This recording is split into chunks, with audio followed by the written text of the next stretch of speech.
See who wants to come in and chat.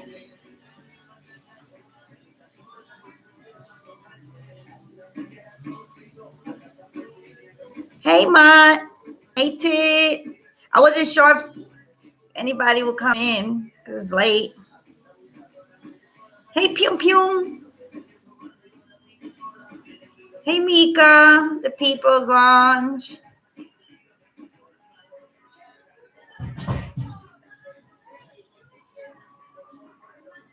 Welcome, Clancy.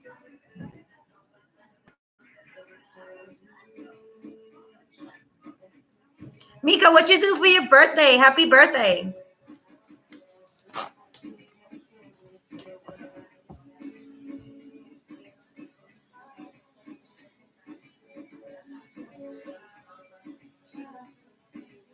Besides getting drunk. Because I know you got fucked up.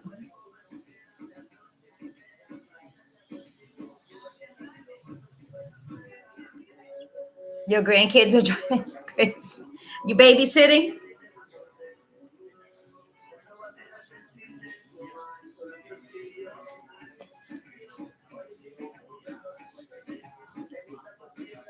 Hey, MC.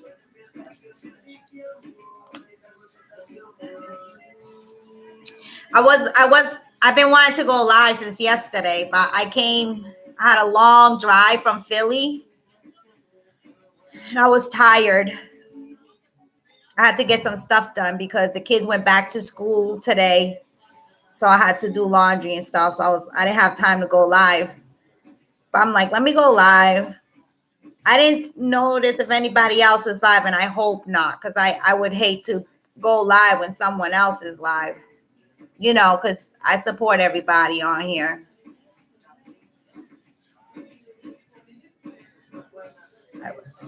You worked on your birthday?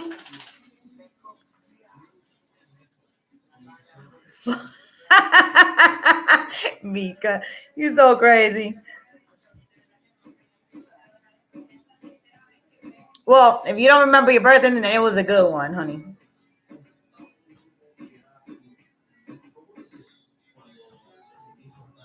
Am I buffering?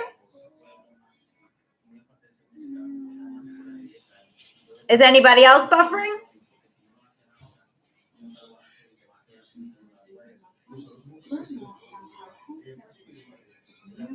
Yeah, my Wi-Fi is pretty good, so if not, let me know because I'll just put a hotspot for my phone. Pew pew, refresh your page.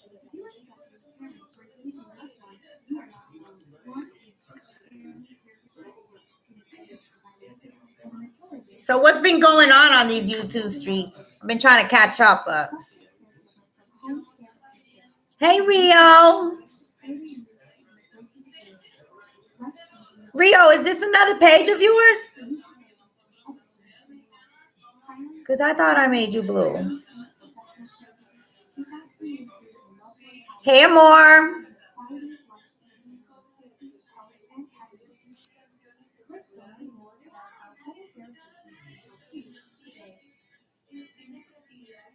Oh, okay.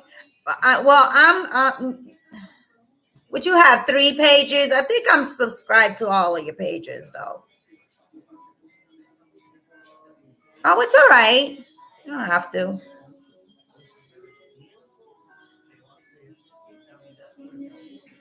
Right. Okay. That's what I thought. You have 2. Okay. Yeah. Okay. So, yeah, you have this one. This was your first. And then you have the one with your daughter, Justice for Naya.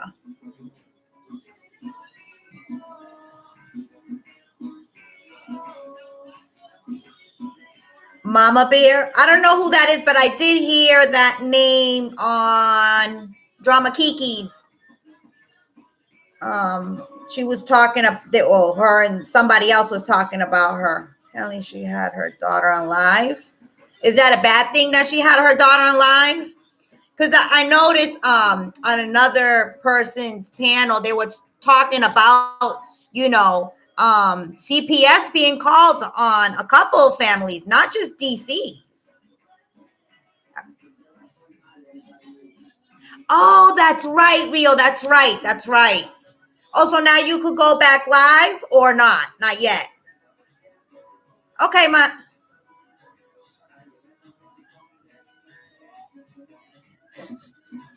Mika, you do not got no alcohol.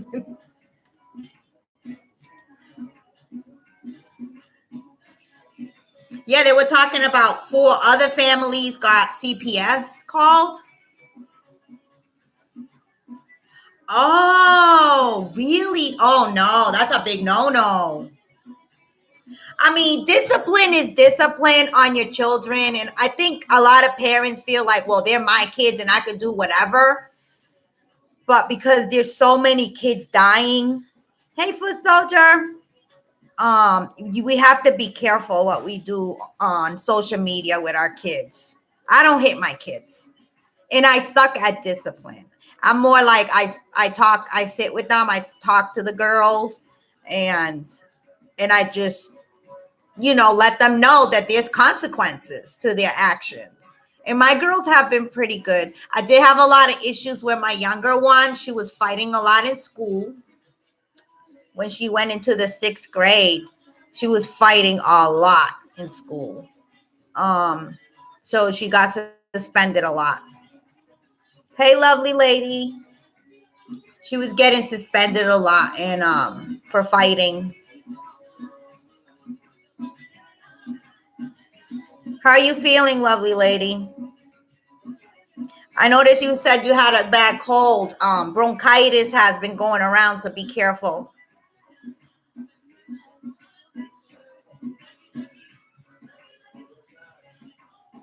Because they were sad, yeah. Yeah, you know what, Rio? My see, this is the thing. Like, my little one had a lot of issues in the 6th grade for fighting and stuff, but I didn't know how to discipline her because I knew she was defending herself. So, like her first fight, for example, I had to leave work. I went to the school and they're like, "Oh, we got a video to show you." They sat me down and they showed me the video, and it looked like at the time, in the video, it looked like my daughter attacked the girl. So when I spoke to my daughter, I said, "What happened?" Because that's not her. She said, "She threatened me, mom, so I went and got her before she got me with her friends." So, how do you punish your daughter for defending herself? And she was right. I'm pretty sure that she probably would have got jumped afterwards. So my daughter went and approached her before it happened. But she still got suspended and stuff. And I've taught both of my girls, don't let nobody fuck with you. Don't let nobody punk you. Don't let nobody bully you. Yeah, Tip. That's just how it was. She said, I got her before she came with her friends. Yeah, I hope you feel better, lovely lady. And be careful because bronchitis is going around. And right, real. And that's exactly how it was. They made it because, if you see the video, that's exactly how it looks. Like she's the aggressor because you see my daughter approaching the girl. They exchanged some words, and then my daughter swung, and she did swing first. But when we got home, she told me the whole story, because that's one thing about my daughters. They tell me the truth. I don't teach my kids how to lie. That's not happening. So they just very honest. Hey, Barbara. Hey, Anita, sis. Hey, peace, love, justice. Yeah, they made her. They even used the bully word afterwards, because then after that, then all the other girls wanted to fight. And as a teenager entering, like in my town, there's the middle school and the high school together. So one section of the school is the middle school, and the other section is the high school. You got big kids, and my daughter's a pretty big girl. So I knew she would be able to handle herself, but I told her, it came to a point where I was like, you know what? Whoever tries to hit you or, let them swing first, and then you defend yourself. Don't just go approaching people at their lockers and stuff and start beating their ass at their locker, because obviously they're gonna make you look like the bully. So for a while they were trying to make it seem like she was a bully. But I started realizing, okay, why isn't the other girl getting suspended? So I went to school and made a big deal. I brought the race card up too, shit. I'm like, wait a minute, is it because my daughter's black? I'm like, what's happening here? Because my daughter was starting to feel that way too. My daughter's like, Mom, I think it's because I'm black. I'm always the one getting punished. So you know what? If that's the way how my daughter's feeling, then I'm going to the school, and we're going to. After I brought that up, then they sort of backed off. They were like, okay, this mom is no joke. And I will fight for my kids.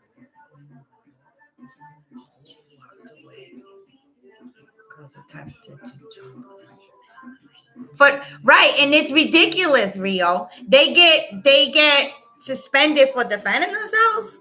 See, like the first suspension, she deserved it because she did go to the girl locker and, hey, Muggy, and did, swung first. They didn't care that, she was, her thought was, I'm going to get her before she gets me. They didn't care about that.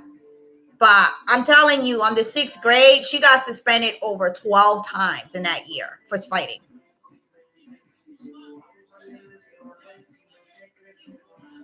Yeah, which is ridiculous. You know what, Rio? They were calling me a lot, and I had to leave work a lot, and I just got frustrated because they were calling me for stupid stuff. It was just getting really ridiculous. And I said, you know what? No, this is not going to happen. I'm going to call the state. They don't want to hear that. They don't want to hear that because the state is already involved in the school. So they don't want that. But I also, told them what my daughter was feeling, and I'm like, are you guys going always after my daughter because she's black?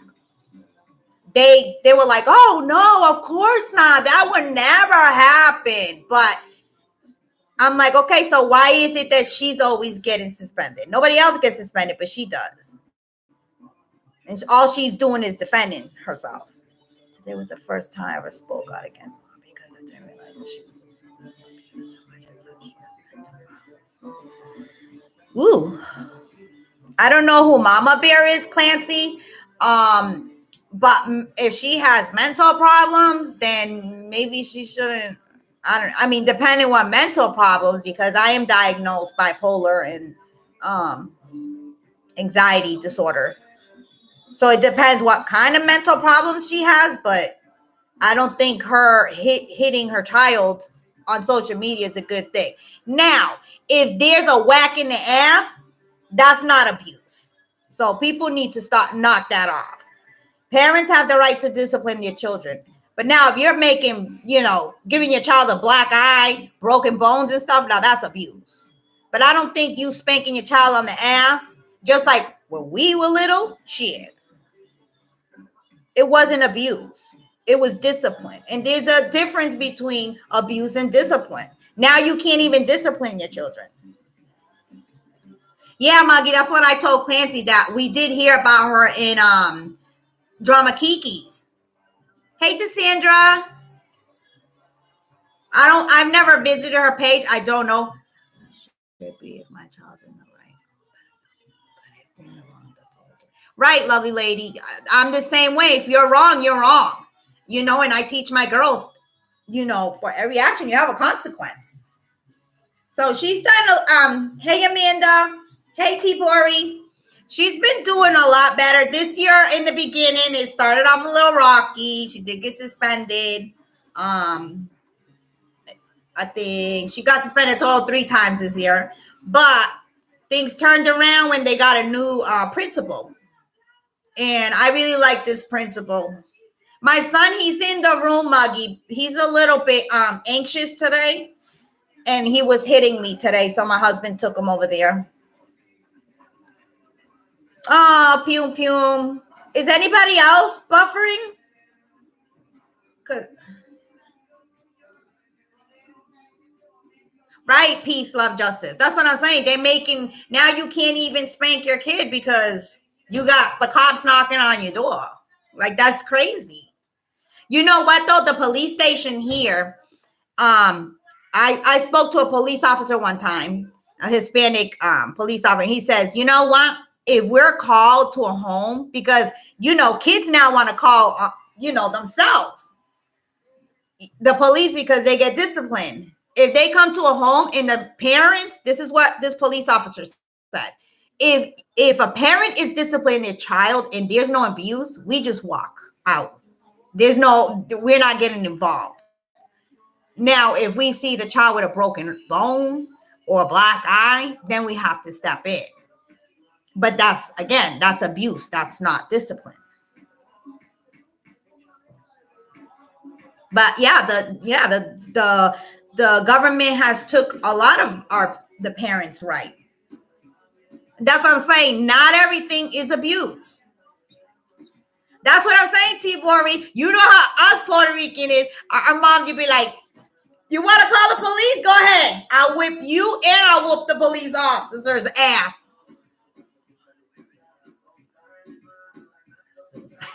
That's what my mom says, Mika. I was like, just because you guys are older don't mean I won't slap the shit out of you. And she'll do it. My mom was the discipliner in the house. My dad was, he still is. He's always joking around and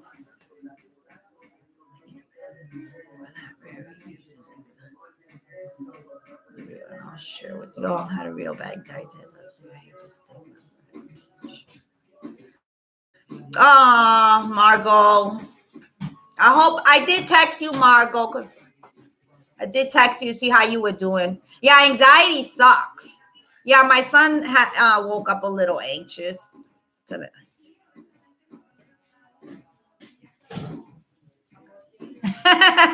Muggy, you love Spanish too, because we know. Oh yeah, we definitely know how to party. Mm-hmm. Oh yeah, saying clean, yeah. But you know what, Muggy? Not every Hispanic is clean.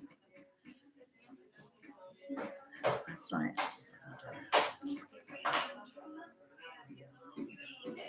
That's right, Rio. Yeah, the kids now is they call the cops themselves. It's funny. Or they'll threaten their parents. But it's because, like peace, love, and justice was saying, they have took our rights away.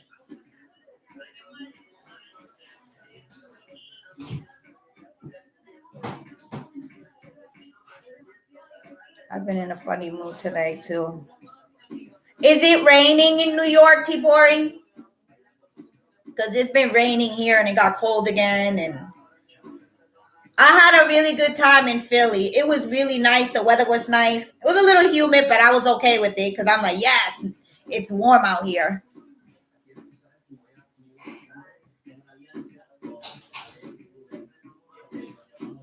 Ah, Margot, you're going to be okay. What I told you. We all go through. I think every female goes through that, girl. We all go through, anxiety. We all go through depression, and some of us have it worse than others. Some of us need medication, some of us don't. I took medication for a lot of years, but I didn't like the way it made me feel. When I got sober and clean, I didn't like the way it made me feel. So I'm like, nah, I think I'm going to start weaning off. So I got myself off. The counselor didn't, or not counselor, sorry, the therapist didn't want me to get off them, but I just didn't like the feeling anymore. I never felt the ground. It felt like I was walking on clouds all the time.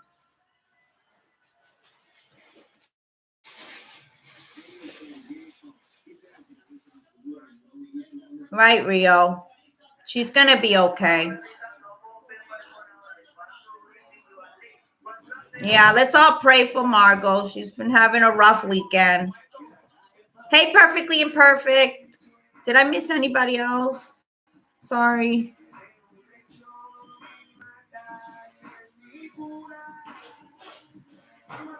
Yeah, some people need medication. I mean, I did for a long time. I did for years. I took medications. I took medication for depression. They gave me for anxiety and for sleeping.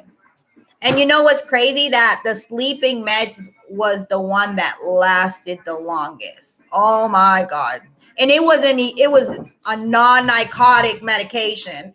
And oh my God, it took forever for me to get sleep, like over 6 months to get back to that regular routine um of going to bed at like a normal person without having to need medication. Hey, back chat, Fred.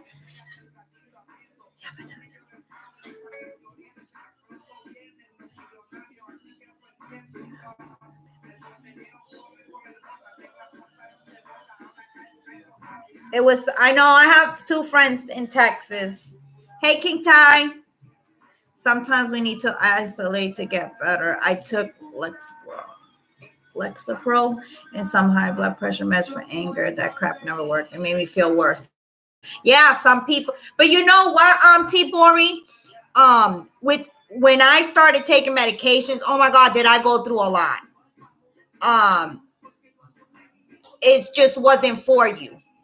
But they have so many antidepressants, it's ridiculous. You know what works for me, might not work for you. And there's a lot on the market. There's a lot of antidepressant. I don't think there's a lot of anxiety meds, but antidepressants, they definitely. You know what, Rio? That's how I am. It depends how exhausted I am. If I'm exhausted, I'll sleep through the whole night. But if, like, on a regular night, I wake up every almost every 2 hours. I wake up to check on my son, to check on the girls. I'll walk around the house. I'll go outside, have a cigarette, and then I'll go back to bed. And that's how I am all night until, let me see, 4 or 5 o'clock in the morning. Then I'll finally go to sleep until it's time for me to wake up at 7. Unless my son wants to, depending what time my son wants to wake up too.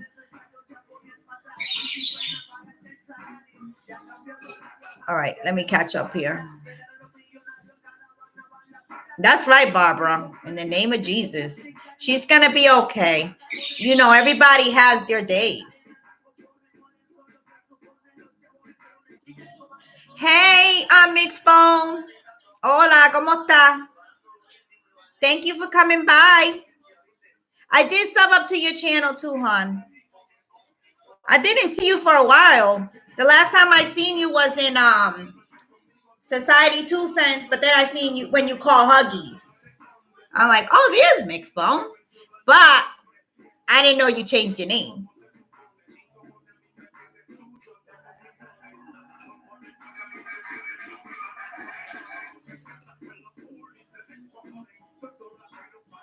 Was it, Amore?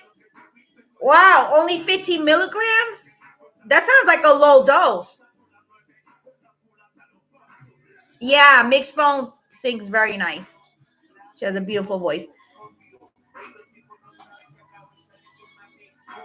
You know what? My husband too. He's good with 4 to 5 hours. If he sleeps more than that, he tells me he feels tired. He feels really tired. Everybody's body's different. What happened, T-Boy? Muggy's being nosy. Her house do look clean. Who, mine? Oh yeah, I like to have your wall clean. Well, I don't know about the walls because my son be leaving his fingerprints everywhere. But yes, I do try to clean them because he leaves his greasy fingers on everything. Shaylee's, I'm alive. Thank you. But yes, I do like to keep my house clean. Like before bed, I have to clean. I have to make sure everything's clean. No dishes in the sink. I sweep every night. I mop every 2 days. I have to clean. I have dogs too, so they're shedding a lot. So I have to sweep a lot.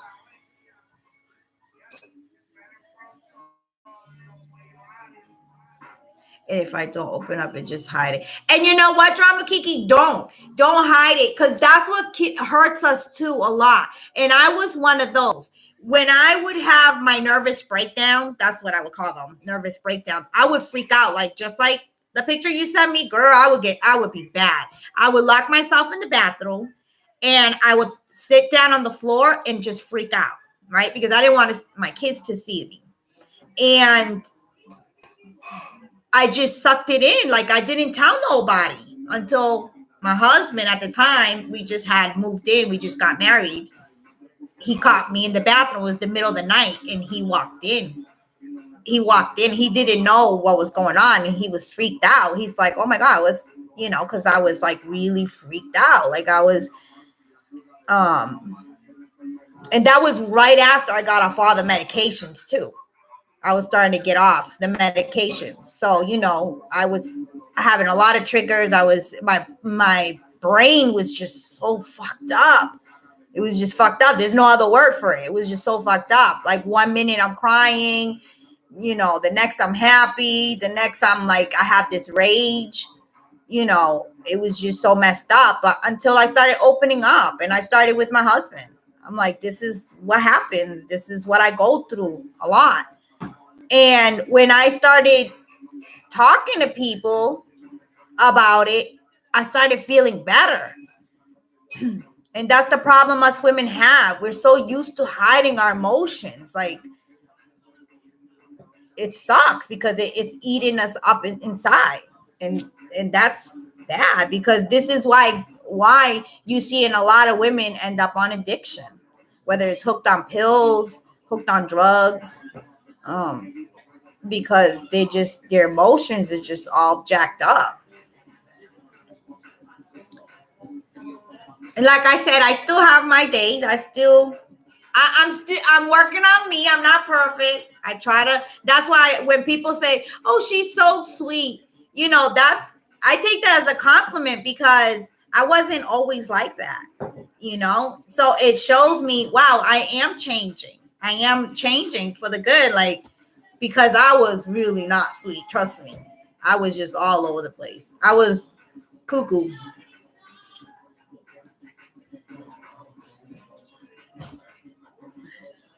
Hey, the real Yvonne, welcome.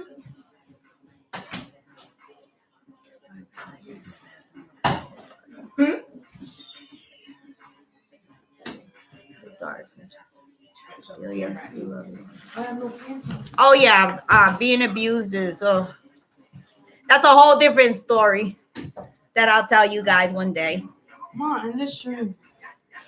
Why? Let me see it. Yeah, I was, and I still can be T-Bori. I really can. I still could, because I'm bipolar. So the bucket at Walmart.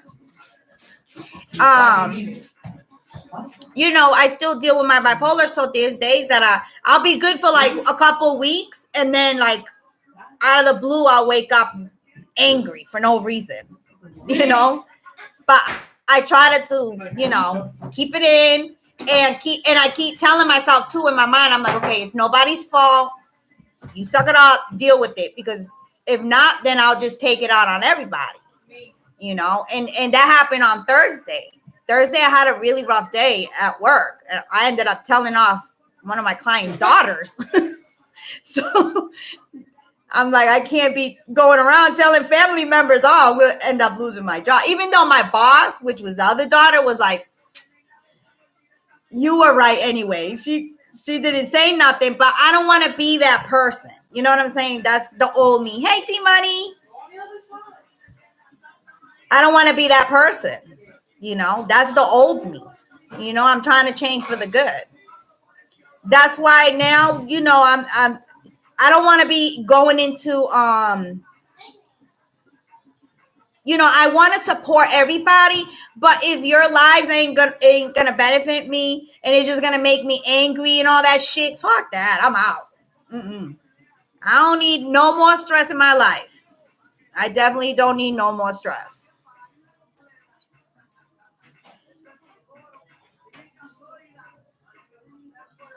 Don't let anyone in. Yeah.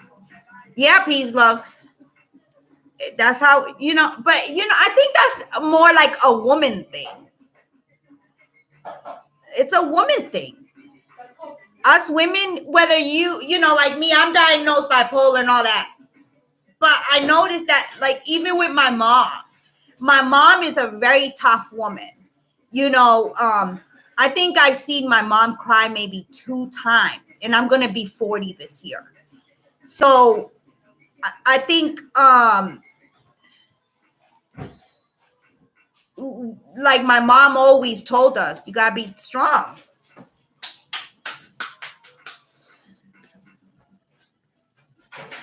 Okay, Yvonne, thank you for coming by, hon. Oh, and I did watch your the Nipsey video. I love your videos. Hey, Jay Pitts. Clear myself. Some of the BS has to go. Did you? For some reason, I'm not getting Jen's notification. No, they're looking at our picture.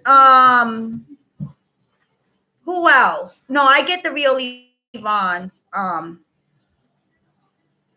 Once in a while, I won't get Drama Kiki's. For some reason, I'm not getting. And then today, I noticed that Uncle Fed went live, and I didn't get nothing, no notification at all. So I don't know. I don't know if it's because I'm subscribed to a lot of people or. Hey, hoses. Hey, hoses. Yeah, that's Bam.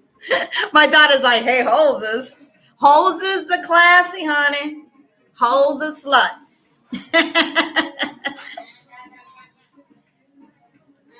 I hate feeling embarrassed. Shame. For what, Drama Kiki? We all go through it. Shit. Whoever says that they don't get sad or depressed, that's bullshit. That's bullshit. Because everybody. Yeah, that's what I've been doing back chat Fred. I have to keep unsubbing and then subbing back. It's getting ridiculous. Yeah,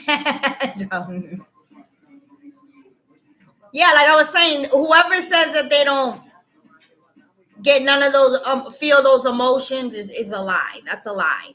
Now, there is some people that cover it up better. And that's what it is. They know how to cover it. I was good at that for a while. But then for how long are you going to keep, covering up, how you feel? See, that's why, like, my motto is, if I got something to say, I'm going to say it. I ain't got no troll page. I ain't got no, I do have 2 pages, but you'll notice it's my picture and in my first name, just different last name. I don't have time for no troll page. If I got something to say, I'm going to say it under my motherfucking name. That's just who I am. Why do you have to give this? And Cassandra, and that's okay. Especially the death of a sibling. Oh my God. And 2 of your siblings. Right, King Ty? Right. But that's the thing, King Ty. That's the problem. That's why I have this motto now. If I got something to say, I'm going to say it, because then you hold on to it. And then that shit is like burning a damn hole in your fucking chest and in your head. So all you're doing is thinking about it, thinking about. You people lose sleep over the shit. I ain't doing that. I am not doing that. Inadequate, like we could be doing more. Right. And T-Bori, what was my problem too? Control. Hey, Joyce Chit Chat.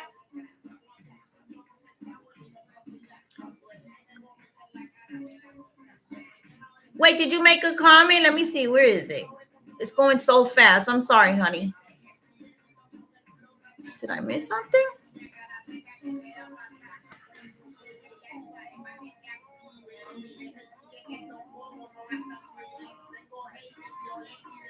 Give me a minute.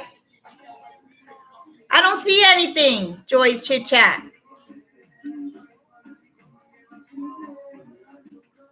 Hey, pretty face. Chasing Truth. Oh, wait, I didn't see that.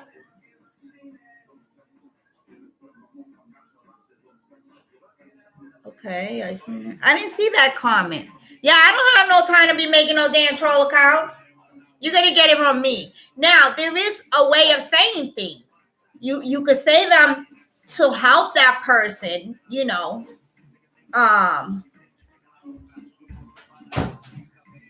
Okay, hoses.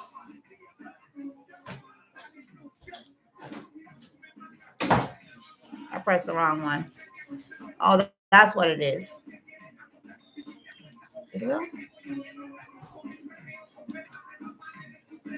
Okay, I did it, hoses. Right, tit for tat. You could cuss out people in a nice way. You don't need to swear all the time and thanks, Amanda. You don't need to do all that. Now, the people that have, this is what I've noticed. The people that have troll accounts is because they're weak. To me, you're weak. I'm sorry. That's just my opinion. You're weak. You're afraid to say things under your name because you're afraid what people are going to think about you. Fuck that. Be yourself. People will respect you more for being yourself.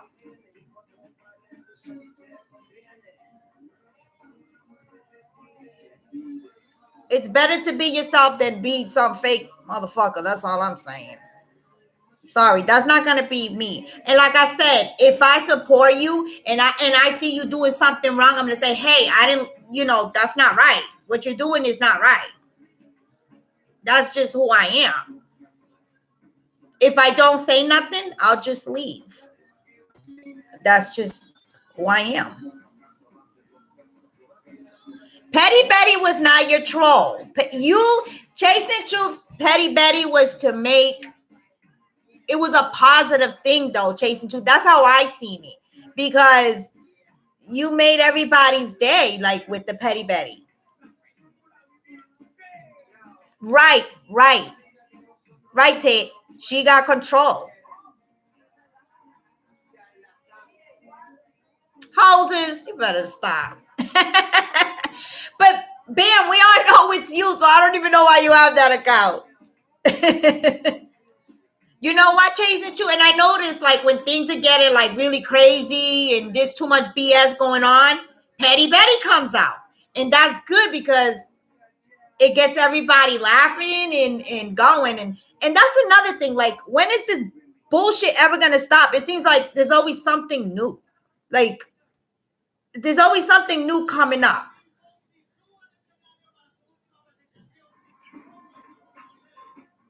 Yeah, they do say the funniest things though, Drama Kiki. I do agree. But I'm saying, like if they're funny, like old Shrimpy Shrimp, when he comes into Drama Kiki, he's not fucking talking shit to people. He's not, disrespecting Drama Kiki's chat or wherever he goes or she goes. I don't know who it is.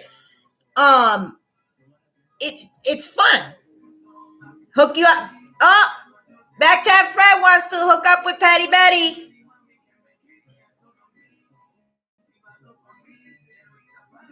Jesus. Oh, God, Drama Kiki. She's another one of the ladies who reports on my shorts. Girl, those shorts are famous.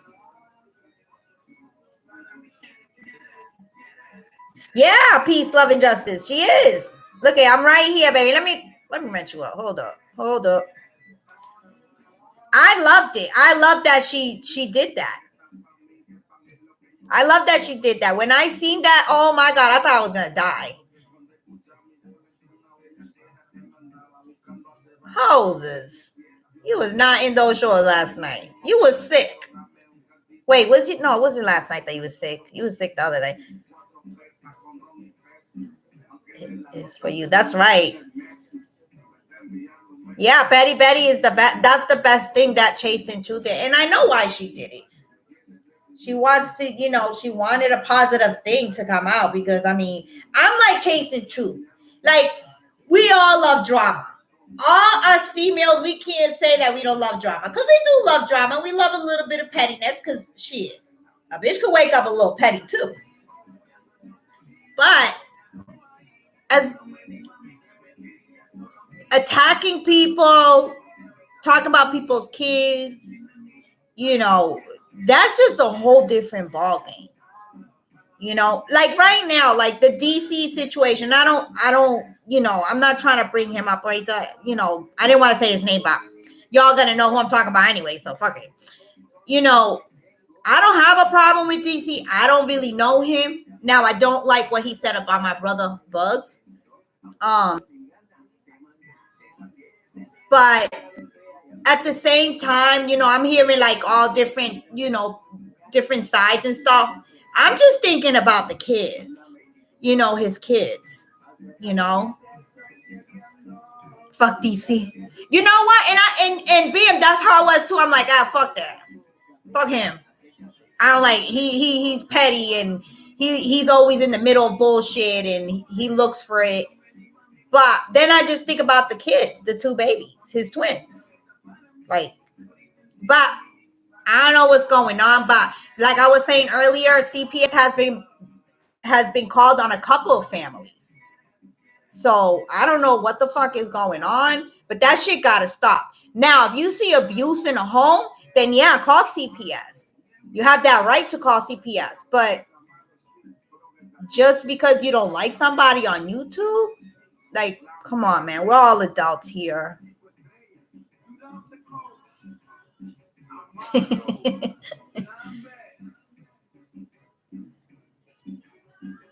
blows my mind to this day, that old me. I know, Drama Kiki. Right, Amore. It's the intention behind it.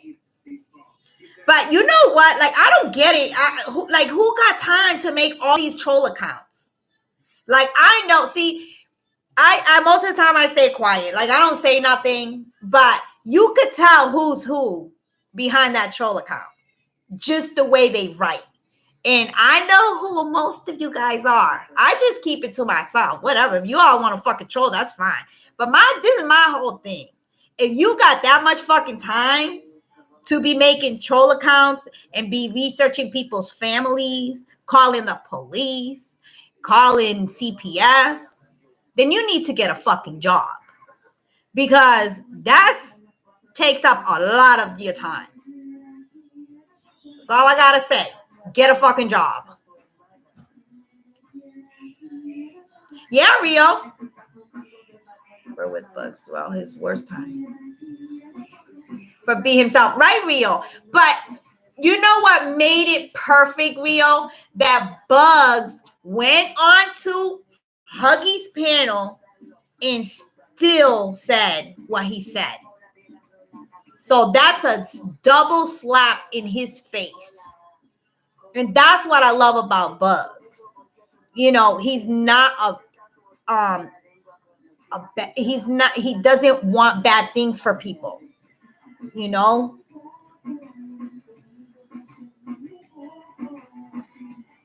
44 times? Damn. See, I don't get your notifications either, Joy. And I know I'm sub to you. Right, Rio. Real man shit. And at first I'm like, hell no. Don't defend him. He talks shit. But you know what? He's a bigger person. And at the end of it, he's the bigger person. He came out the one looking good.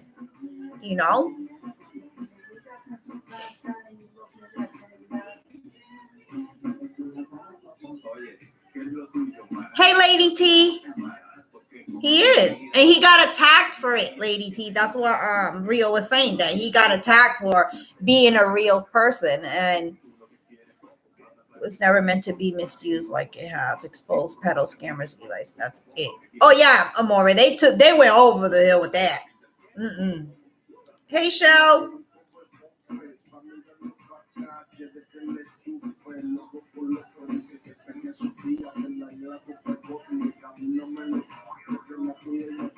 Yeah, but isn't it sad? Earlier I was in Lovely the Greats that chat, and she was we were talking about all this DCF, you know, CPS and all that stuff. We call it DCF here. It's sad that you can't even put your kids on camera because somebody might call CPS on you. Like, what's wrong with people? Like, that's just so fucked up. Like, nobody wants to show even their face because they're afraid they're gonna get doxxed or, you know, talked about. And see, I don't give a fuck. I show my face. That's why the first time I went live, I had no makeup. I had a messy bun in my head. I don't care. This is who I am. I'm not lying for nobody. I don't gotta lie for nobody. This is the way I live. I think a lot of people just, they want to look good in front of others. So that's where the lying starts. But I don't get all that lying about your life.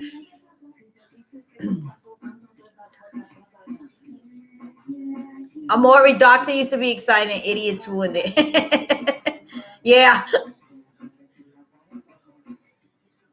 Yeah, Cassandra. It is. It's crazy.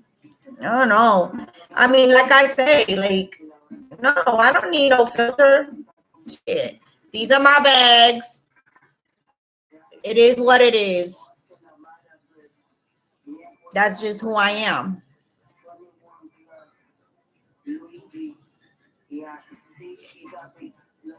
Oh yeah, Chasing Truth. I ended up taking a nap, but I finished your video on the wife, the man that's missing. It's a little fishy. Yeah, Barbara. Petty Betty, yeah, you live for filters.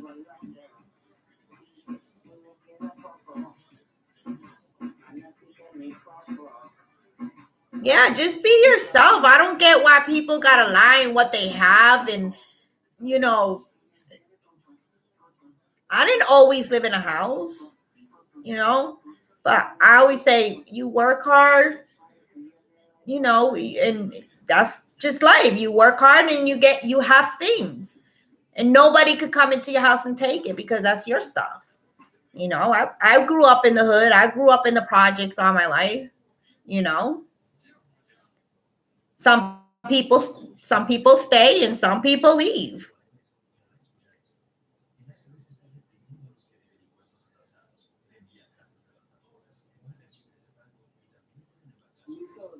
Yeah, Chasing Truth. Me too. That is a little.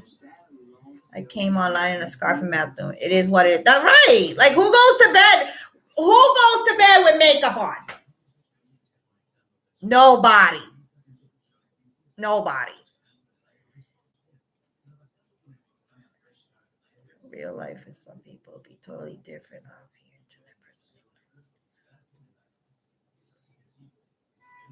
Yeah, yeah, D Money. That's it. You said it. And that's the thing, like I heard somebody say one time, that was like 2 weeks ago, his persona on YouTube. And I'm like, his persona?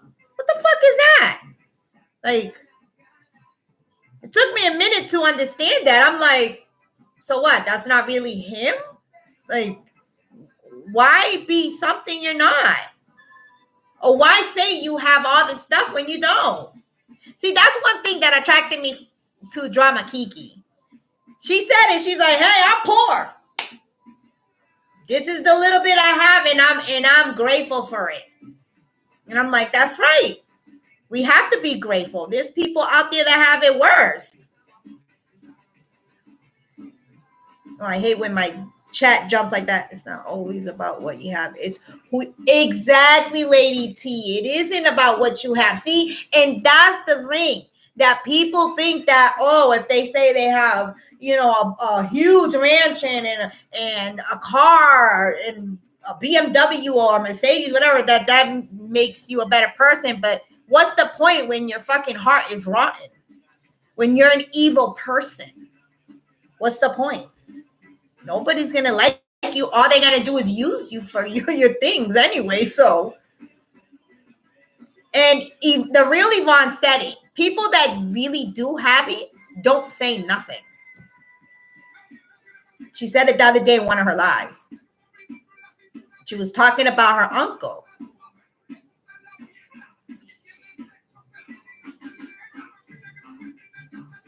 Okay, who knows, but yeah. Right.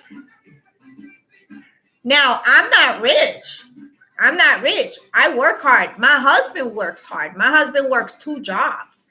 He works hard. So it's not like, we're rich and we got it. No, we got bills too.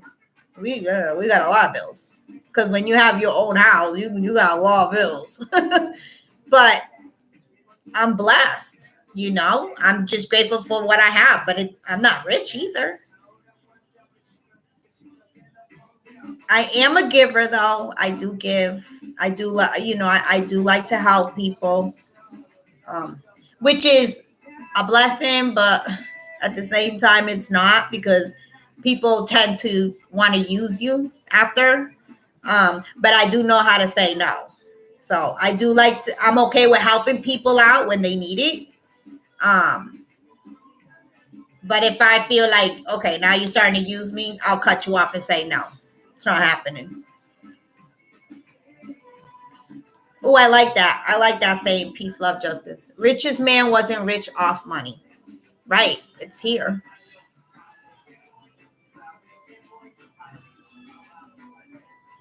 Mm-hmm. I mean, I tried to be. I was one time homeless. I lived, actually, ma'am, when I lived in Jacksonville, Florida, I was homeless. And that's why I had to come back. And that's why I don't really have good memories of Jacksonville, Florida. That's why a lot of people, I'm like, oh, I don't really like Jacksonville, Florida. But it's not because of Jacksonville, Florida. It's because I had a rough time there. I ended up becoming homeless over there. So my dad had to come send for me. Hey, Casa. So I know, yeah, ma'am. Mm-hmm. And I also did some prison time over there too, in the P farm. I didn't have a really good time in Jacksonville, Florida. But it wasn't bad. It wasn't because of Jacksonville, Florida. It was the choices that I made. So I wasn't, I know what it is. That's why when I go to the city, I see all the homelessness. I know what it is to be sitting in a bus stop. I know what it is to feel scared, being out at night alone, a female as tiny as I am. I know what that feels like. So if I can help, a lot of people are like, oh, you shouldn't give them the homeless money. They're going to use it for drugs. My answer is, how do you know what they're going to use it for? Nobody knows. And not every homeless person is on drugs. There's a lot of people that have lost their jobs. It's better. You know what? I didn't even have to. They sent me right to P farm. Actually, no, I'm sorry. I did do 2 days in county.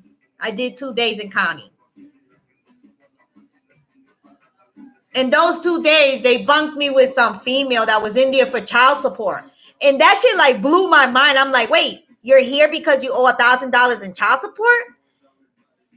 Because, up here in Boston, you could owe thousands of dollars and you never get locked up. They'll start taking steps like taking your license first and all that. You got to owe a lot of money to go to prison. So it blew my mind that she was there for $1,000 in backed up child support.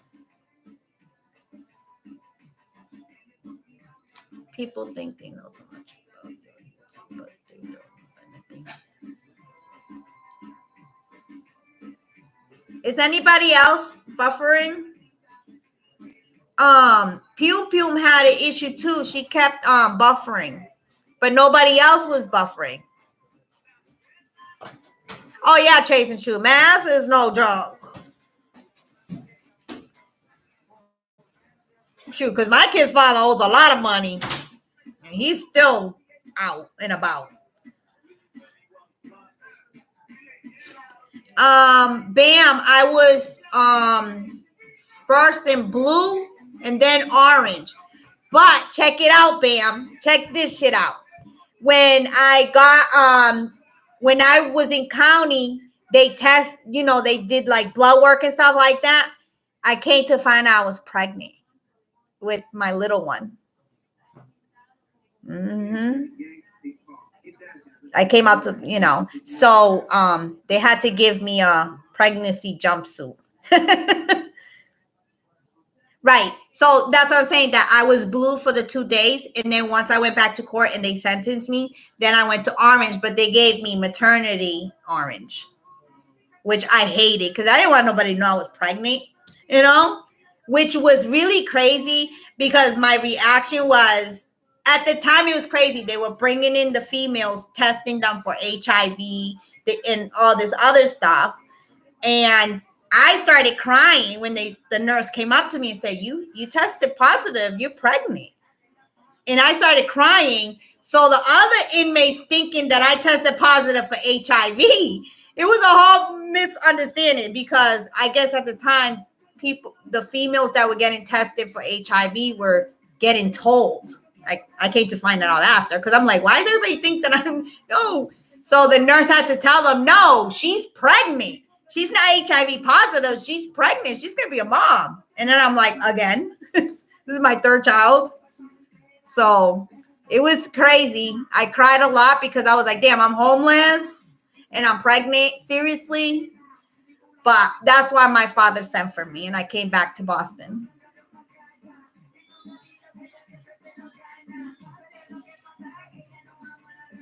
I went through a lot. But, that's what I'm saying. Like, people can change. I've gone through a lot since the age of 14 years old. I'm going to be 40 and I've been sober for 12 years.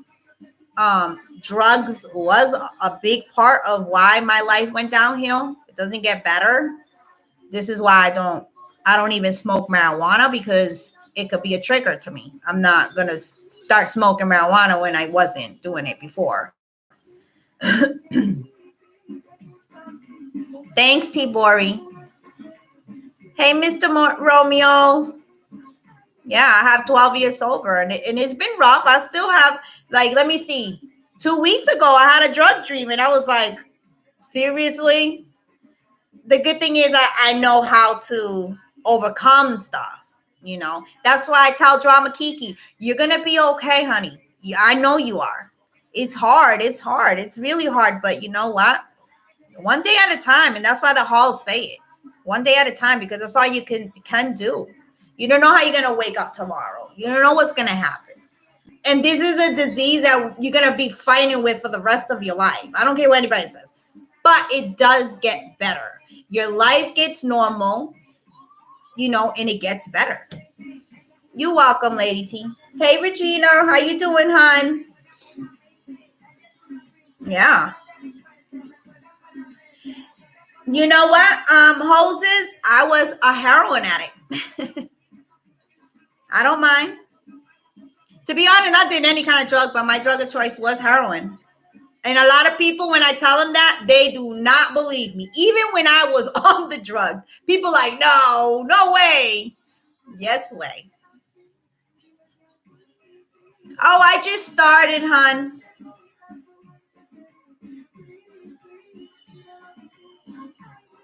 Yeah, she got that. Yeah, T-Bori. Even the doctors, they would, if they didn't test my, my urine, blood and all that, they would not believe it. Yes, I was a heroin addict. Yeah. Even, I'm telling you, Shell, even when I was on drugs, a lot of people thought that maybe I was maybe taking pills and stuff like that, but they knew I was on drugs because I went from being a little chubby to really, really skinny. So they're like, oh my, she's going through a lot. But nobody really knew that I was a heroin addict until I didn't give a shit no more. And I didn't care who knew that I was.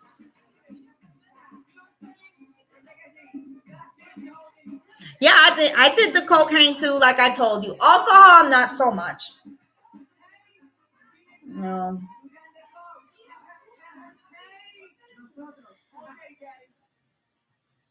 Took over her life now. Yeah, chasing truth. That's what happens. You substitute, and that's why I'm saying, like, a lot of people tell me, you know, why don't you do the marijuana thing for anxiety and depression, you know, for my bipolar?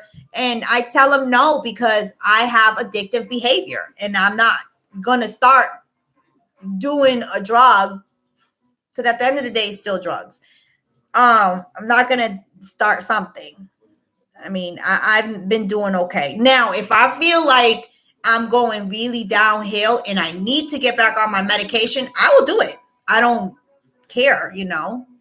I just got tired of depending on something all the time. It was like liquid fucking handcuffs. And I didn't want to do that. And that's good for you, Regina. Whatever works for you works for you. See, I don't knock nobody. If marijuana can help you, the CBD oil can help you. I give it to my son. And I did try the CBD oil. Oh, good. Who's lying? Who are you talking to, King Ty? Yeah, CBD oil has been a blessing for my son. Like, I'm telling you, I talked about that in my first live.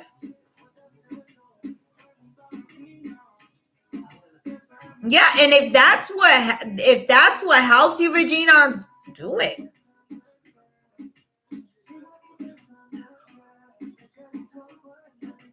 You know what, T. Bori? A lot of people say that, and it's true what you say.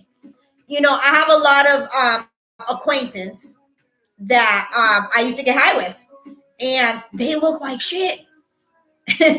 You know, I don't want to be mean, but you could tell that they had a rough life.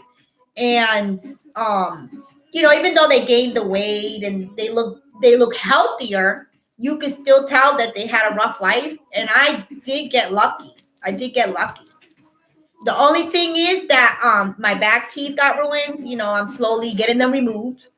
And that was it. I got really lucky. Hey, buddy, you want to say hi?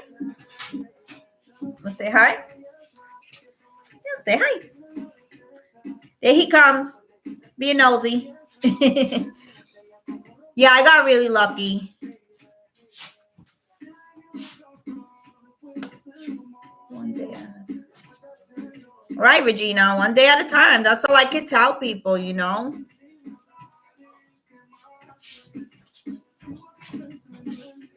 Yeah, Rio is a beautiful person. He was been seen for G-Day. Oh, Rio. I know. I've had a lot of people die around me because of drugs, including family members too. You know, but those are consequences of the choices that an addict makes. And see, and that's what got me sober too. Like, a lot of people were dying around me, and I was starting for the first time to become scared, you know, because I was thinking about my kids. I'm like, if I die, what's gonna happen to my kids? You know, I was lucky. I didn't have CPS in my life because my parents took over. With my black and pink rocks. I got lucky that I had a family that supported me, you know, and took my kids till I got better.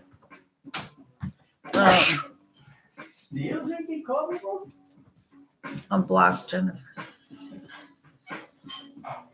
My kid's father looks so different. I don't even recognize him. Oh, God bless you.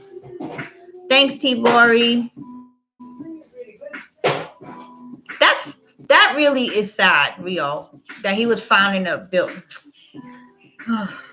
You know, and that's the thing. When you're an addict, that could be your last shot. So that's what I'm saying. Like, it's like Russian and roulette. You know, with that gun game that they do. You never know when it's going to be your last time. And a lot of addicts know that. But most of them just don't care. They already got to the point that they don't care. They want to die. Most of them want to die. No, we're not putting that up right now. Put it down. a lot of them are already in suicide. They're suicidal. Hold on, guys. Not that loud.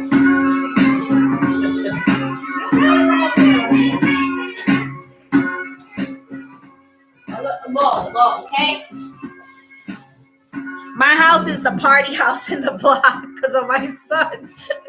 When I was in Michigan, that's all I see was people doing the cocaine. Yeah, the cocaine thing is like like the party drug. But people gotta be careful because it could be like every Saturday to every day because it's very addictive. And let me tell you, crack and cocaine, a lot of people say that heroin is a really the worst drug, but to me, because I've done them all, cocaine, I'm sorry, I never really did the crack thing, but cocaine I did. That shit will take your mind because it's a mental thing. Heroin is more like physical. You feel sick, so people need to get your next fit to feel good, Jen, I think so. Hey guys, I'm glad I found you. I've got a great idea for a new song. And that's good, Regina, because I ended up I went from snorting it to injecting it. Our lives that make us feel happy. Sounds easy. Yeah, my son, T-Boring. Girl, this is the party house in the block. Thank God that I have my own house, okay? Put it that way.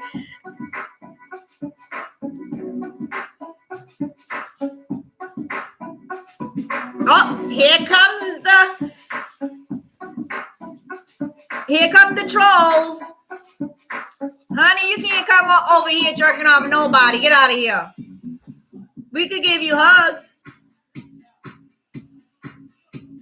Yes, Amori, it is. And that's the thing. People feel so sick that they're they need to get something. That's why a lot of people ending up in methadone clinics or Suboxone or end up taking pills because they want to get clean off of this drug, but they end up getting addicted to some other stuff because it's just they don't want to go through that suffering and it's awful.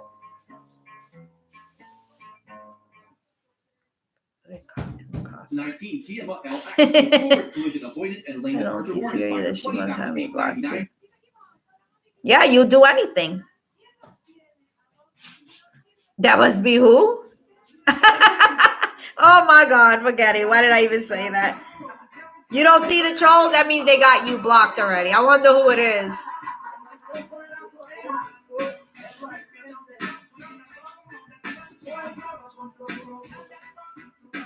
Welcome back. Have my fair share. Hey, little Miss Haken, I didn't even see you. Oh my God. I'm sorry, hon. I have my fair share. I dabbled in many substances, but nothing ever had a good for me. Until meds, it gave me too much. I couldn't live without for a very long time. Like what kind of medications, little Miss Haken? If you don't mind me asking.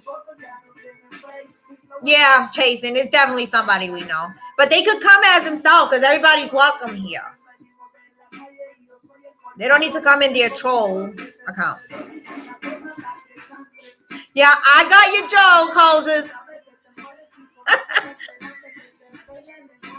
Yeah, Jay, that's all you can do. Oh, that's my son. And I keep putting it down, and he learned how to put the volume up now.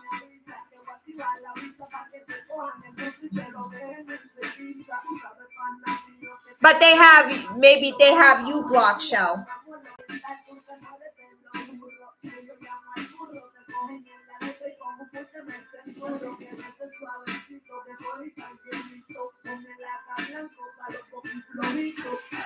Oh, that's good, Regina. They say that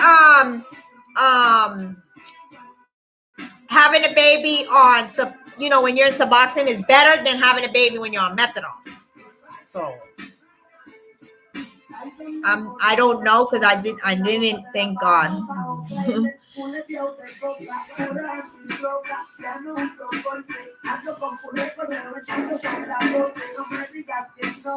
Oh my God. And the baby was okay? You're really lucky because you could have miscarried. Yeah, because they say when you're detoxing, so isn't the fetus. And I guess it's worse on the fetus. That's what the doctors say. But I'm like, how the fuck do you know what the fetus is going through? Yes, T-Bori, he's a reggaeton. Earlier he had salsa on though. He's very Puerto Rican, girl. He just he's like he loves music, and it's all about the beat. Like he puts a lot of inappropriate music, so most of the time I have to change it because he doesn't understand what they're saying. It's all about the beat. Like right now he's dancing. He starts bouncing up and he starts dancing. Okay. I was just gonna say you have twins. Ugh, twins.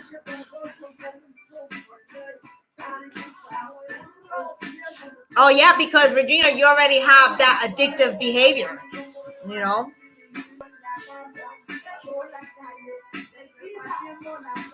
No, he doesn't. Perfectly imperfect. He does not talk. Hey, Teresa. No, he says some words, but to be honest, I think like he says words, but I don't think his brain, because he's MR, he does have he's mentally retarded. So I don't think he could put sentences together. So like the way I understand him is he'll say one word, and then I'll just, because I'm mom, I already know, or he'll point, or he does sign language too.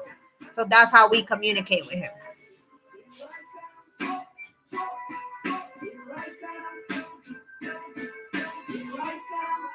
Then we'll be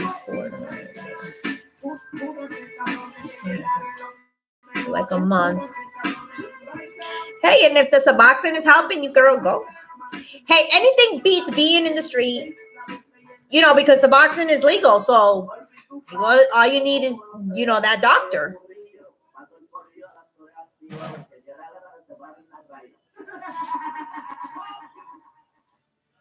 Oh, so you're detoxing off the Suboxone? Good for you.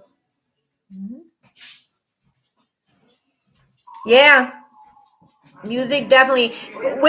This like my family, we love music. And I think that's why he came out like that. Because besides the autism in him, because all autistic children, well, not all, but most love music. So, including that and us, we're very like when holidays come, we sing here. We take out the instruments and we sing.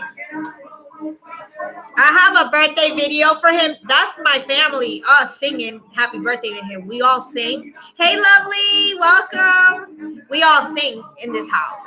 We all sing nice. So he's like, he has instruments too in his room. He has timbales, he has a guiro, he has bongos, and he knows how to play all of them. I mean, I took out a keyboard for him. That was my husband's, because he was learning at one time, and he made a beat. he made a beat in the keyboard, and we're looking at each other like, seriously? It was so funny that day. My husband doesn't like anything louder, to be around a lot of people. And you know what? He doesn't either. But when it comes to music, he wants it really loud. He puts his hand. He has a speaker connected to his iPad. He puts his hand on the speaker to feel the vibration. They love vibration. He loves vibration. Most of them do. That's why he loves getting haircuts too, because he feels the vibration of the machine on his scalp, and he likes it.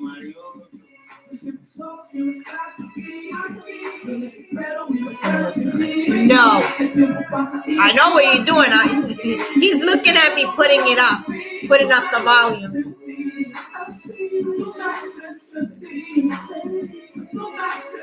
Yeah, little mistaken, whatever is helping you. And that's another thing. Don't listen to people. Hold on, guys. Put it down. I don't want to be seen. llévate el uno allá. Don't be don't let people push you. Like you're ready when you're ready.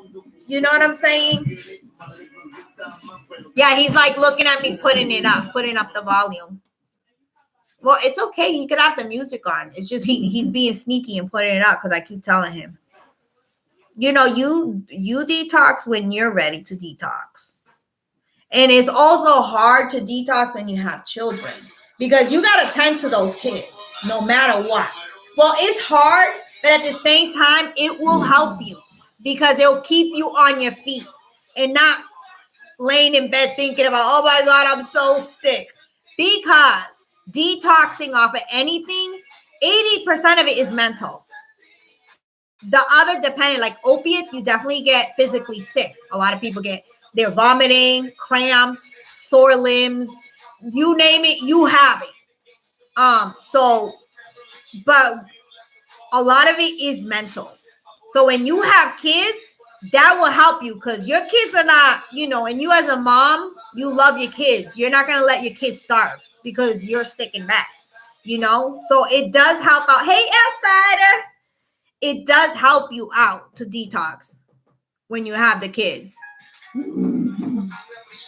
I didn't plan on that long either. But you know what? Perfectly imperfect. Take it easy. It's when you are ready. Oh my God, outside of the baby, I went to go watch one of her videos. She is so freaking cute. And yes, she could be my baby. I was like, that's why she's saying she could be my baby.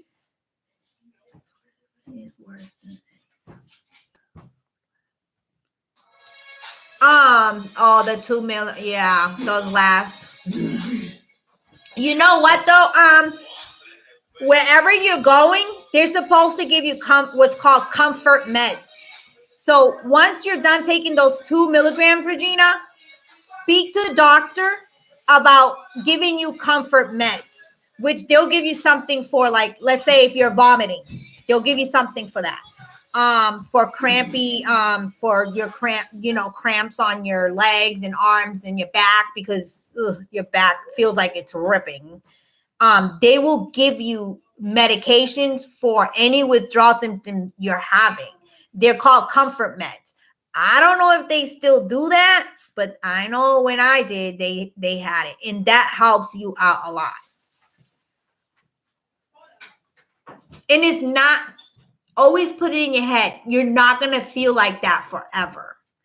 I think. Let me see. It could take up to from a month to 3 months, but you're not gonna feel sick that whole time. You're gonna start getting stronger. And it's so funny, like everybody's so nobody wants to talk about addiction and all this stuff. You know what?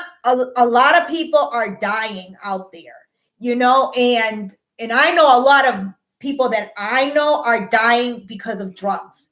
And it's okay. Like, I'm like, you know what? I don't care to share my story because that's my past. You know what I'm saying? And if it can help somebody, stay sober or get sober, then I'm going to do it. I'm going to speak about myself. So I don't care. So if anybody's going to talk shit about it, it's not going to hurt my feelings. Good night, Cassandra. Yeah, the clonidine. The only thing, Jay, with the clonidine is it could drop your blood pressure. Because I had that issue, so they couldn't give it to me because my blood pressure kept dropping, but it does help you sleep. And I used to hate it. Oh my God. I'm like, seriously? But don't you have to? No, well, see, that's what I'm saying, Lady T. I'm not sure how they do it now because I've been sober for 12 years. But no, the doctor that is the Suboxone doctor is supposed to give you comfort meds. Or even your doctor, because I had my doctor do it. You just have to have a relationship with your doctor, and you have to be straight up. Like I've had the same doctor for 21 years, and he knew already that I was addicted and stuff like that. So he helped me out a lot. He still does. He's still my doctor. He's the best doctor. I tell him, like, he's getting older, and I'm like, I know he's gonna retire soon, but he's been a really good doctor to me. He's not one of those doctors that's like, here you go, here's a pill for everything. That he's not like that, and that's what I like about him. Because when I was an addict, I needed that. I didn't want a doctor to write me a script for everything. You know what I'm saying? What easy? I haven't been home yet today. Most of it. They used to not so much anymore.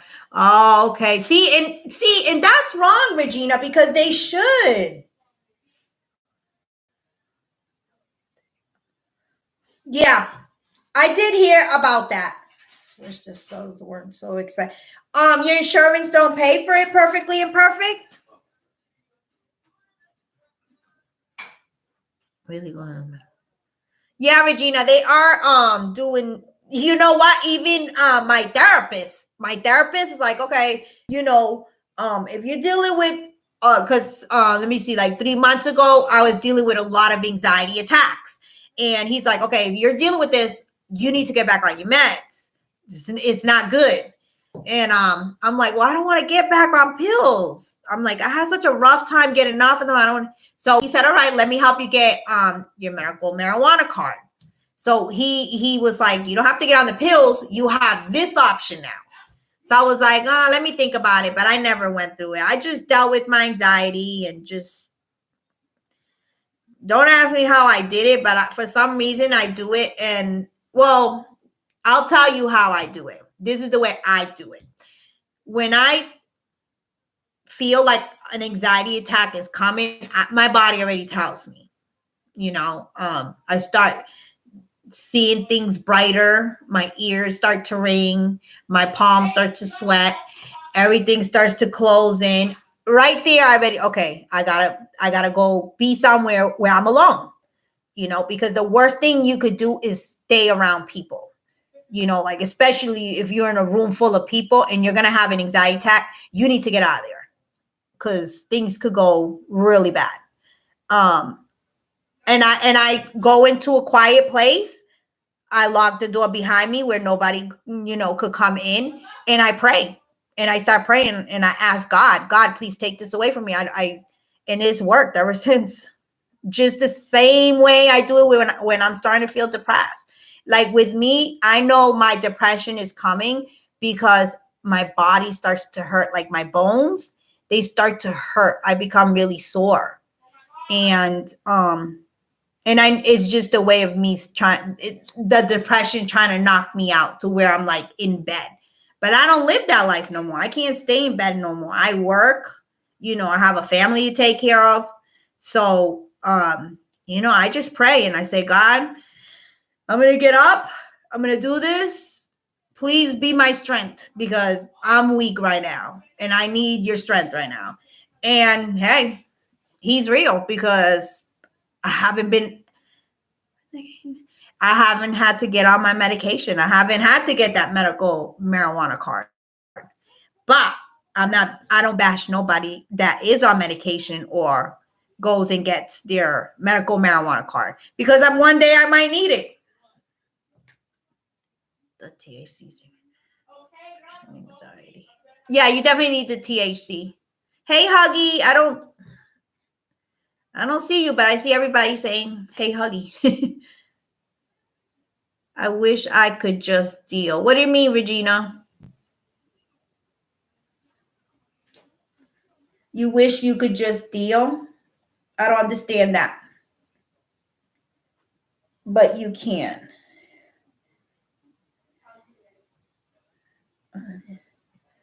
What do you mean, Regina? I want my medical marijuana card. Like not to be on the CBD THC. Oh, okay. Well, Regina, you just have to take it step by step. You will know when it's time, honey. With the anxiety, depression, honey, that's never going to go away. That's what I'm saying. Like, even with me being 12 years sober, I still deal with depression and I still deal with anxiety. It's just how you manage it. That's why I tell everybody, get yourself a therapist. They will give you ways on how to, like, for instance, my therapist would tell me, go into a room, sit down, put your head between your legs, breathe in and out, focus on your breathing, and your anxiety attack will go away. And that's how I started doing it. So, they give you steps on how to work with depression and anxiety. Not everything needs a pill. I know a lot of people do yoga. Yoga, I heard, is really good. See, I can't bend my legs that way because my hip dysplasia. But if I could, once I have my surgery, I'm thinking about doing yoga lessons too. Meditation is another thing. Meditation is amazing. Hey, Key Portland Rio. Oh, there you are, Huggy Bear. I didn't see you when you came in. And hello to anybody else that came in. There's ways of coping with your depression and anxiety without having to take a pill. See, and when I was on all those pills, obviously I just wanted to get high off them, so I would take them.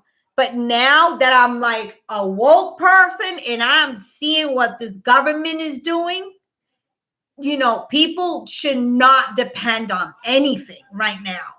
Like if you are on something that you need every day, try to wean off like as soon as possible, because things are not looking really well. One day, you could go to your doctor's appointment and that doctor's office could be closed. Then what? That's what I'm trying to say. Like, try not to depend on things. Find ways to cope with things. And you can do it. You can do it. You can do it. I'm telling you, you can do it. I have 12 years sober, and I'm telling you, someone that was a heroin addict, you can do it. Just have a lot. I'm definitely packing myself and doing it on my time. Right. And Regina, it's going to get worse. Soon, insurances might not even pay for the Suboxone anymore. I'm telling you, like in the state of Massachusetts right now, like every couple months, I have to be fighting with the insurance. It's getting fucking ridiculous. The only reason why I keep my insurance because of my kids. They're like, okay, by law in the state of Massachusetts, you have to have insurance. So by law, they have to. But they're slowly cutting things off. Like, and who is going to afford Suboxone, or if you're on other medications, who's going to be able? These pharmaceuticals, they're off the hook. Like, for over-the-counter medication is expensive. Imagine when you need a script. It costs a lot of money. So that's why I'm like, I know that there's a lot, there's like when my son, he has thyroid issues. I know he needs that medication. So, Jay, I didn't see that. Okay, what did you say?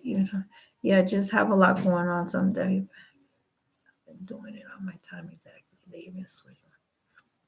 You know what, Regina? Taking control of your life.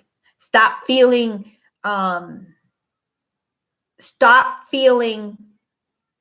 I don't want to sound rude or mean or anything or to anybody. Stop feeling pity for yourself. Get control of your life. Because, and I'm saying this for this reason, us addicts, recovering addicts, we are very good on manipulating people. We are really good on poor me. And that shit gotta stop. Like, if you want to take control, get out of the pity pot and take control. Because nobody else, honey, is going to do it for you. You have to do it on your own. Just the same way you got into it, you have to get yourself out of it. You got to say, I'm tired of this. I don't want to deal with this anymore. And you got to take the steps to get right. And just get out of that pity pot, because we are really good at that. Where I'm at, I have to have. Yes, shall. Yeah. Or if not, yeah, when you do your taxes, they will fine you if you don't have insurance. So by law, you have to have insurance here in the state of Massachusetts. But they're cutting off a lot of things. And that's my thing. I'm like, oh my God, like, for instance, I got to pay for 2 of my son's medications already because they already cut it off, the insurance. I got lucky that one of them is only $7 and the other one is 18. So it's not that expensive. But what about the medication that's going to cost 200 or 100? That's a lot of money, or even $50. Like, seriously, every month, $50? Like, that's a lot. You literally be working just to buy medication. A lot of these past few months. Yeah, Regina, you got it. They stopped. Did they perfectly impress? I wasn't sure because I've always made sure I had insurance. But yeah, I did hear that they will fine you. I think they said $300. You know what's the crazy thing though? My dad does taxes, and he tells me that people rather pay the $300 fine than them paying $600, $700, $800 a year for insurance, or even a month. Like my husband pays $500 a month for insurance. It's just crazy. That's why he got to work 2 jobs. Yeah, Regina, you just gotta get your life in order. If you don't do it for you, do it for your girls. And the reason why I say is because, like, the thing that got me sober was my children don't deserve this life. This is why I divorced their father, and they're okay with it. They went to go stay, 4 years ago with their dad in Florida. When they came back, they got it. They're like, okay, now we know why our parents are not together. They understood why I wasn't with their dad. You have to, you know, whatever toxic people are around you, cut them. I talked about that on my last live. I don't know if it came out because we went for a long time, but cut them off. You don't need toxic people in your life. Cut them off. You don't need anybody, especially if they're just going to use you. Now, if they're going to support you, then yeah, that's good. Yeah, KPR, it is. Yeah, Lovely the Great. It is expensive. It's ridiculous. Like, my poor husband, like, works 2 jobs just to pay the fucking insurance. It's crazy. That little girl is my everything I did. Yeah, you have to do it for your kids, because you know what? I always said to myself, I chose this fucked up life. I need to get better because I don't want my kids to have that. You know, a lot of parents that deal with addiction, they carry that on, and then you see their children grow up and they end up in addiction because that's all they see. And I didn't want that for my kids. I want good for my kids. I want, like, my daughters, they're going to college. I already told them. They're going to do better than me. And that's what I want. So that's what I'm saying. If you don't want to do it for yourself, do it for your girls. And you have twin girls. You could do it. I know you could do it, girl. Regina, you could do it. And I've given you my email. I will support anybody that wants to do right. Welcome, Questa. So nobody should be. No. Oh, Jay Pitts, nobody should be judging nobody. That's what I'm saying. Like, earlier I was saying that, Jay, that everybody on here is talking shit about each other, but nobody's perfect.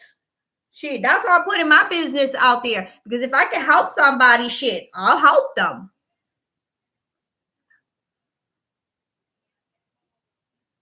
Yeah, Jen. I was a single mom for a long time. My first husband was in and out of prison, so I raised my kids by myself. When I got into the drugs really heavy, then my parents stepped in because I couldn't even take care of myself. And I said, I'm on drugs. Can you take my kids? And it worked out perfect because that's when I started getting arrested. That's when I started going into prison. So it worked out. Hey, Helen. Yeah, there's a lot of people here, Helen, that judge others, and they shouldn't. They should not, because nobody's life is perfect. Nobody's. And then, like I said earlier, the people that are always claiming that they got this and all that, and they ain't got shit. They're lying.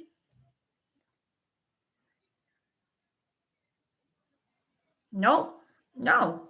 And you know what, Regina? That's why I'm talking about it, because not everybody deals with addiction, but if that person doesn't deal with addiction, they know somebody, because this epidemic is crazy. In my town, they are dropping like flies, like young people. And I'm talking about like from 19 years old. We had an 18-year-old overdose and die. Like, they're dropping, and it's not funny. It's not. This addiction is killing everybody. It's breaking families. Yeah, KPR, they shouldn't.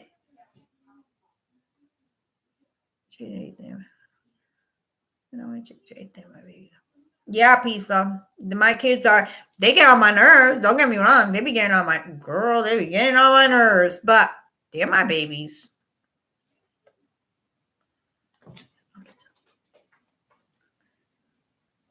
Regina, it is hard. It's not going to be easy. And you know what? Sorry to bust your bubble, but it's always going to be hard. But it does, once you get your life situated, like, let me see. It took me, like, for the first year that I got sober, I took a year. I said, I'm not working. I got on welfare. I got food stamps. No judgment here on people that are on welfare and food stamps, because it helps. Now, after that year, I was like, okay, I got to get out this house. I can't sit in this house. So I did that. I went to school. I got my GED, because I never finished high school. I got my GED diploma, which I was like so proud of myself. I knew I was smart, so I didn't have to take classes that long. I think I took classes for like 2 months, and the teacher's like, you need to go take your test. You done here. But I liked going to school. It was fun for me. And it was because I dropped out at 16 years old out of school. So it was fun for me. But I got my diploma, and I work now. I don't get food stamps, and I don't get welfare. I pay taxes, and I have a house. I have my own car, and anybody could do that. That's what I'm saying. But it does take hard work. It does take hard work. Still like what the.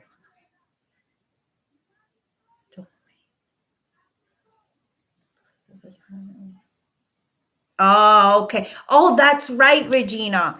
Whatever happened to you? I'm like trying to remember. Whatever happened to your daughter's father?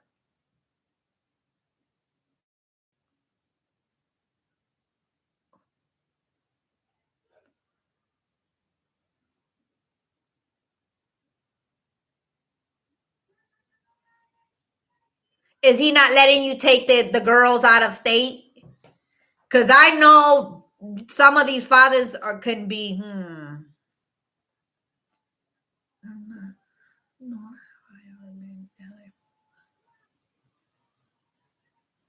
Right, Jen. Right. And that's what I'm saying. Like, everybody knows somebody that's going through addiction.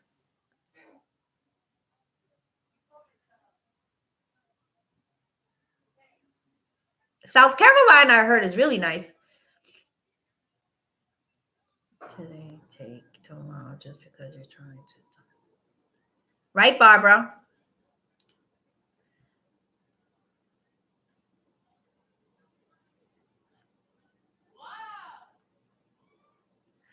Oh, no, honey. You got to get him out of your house.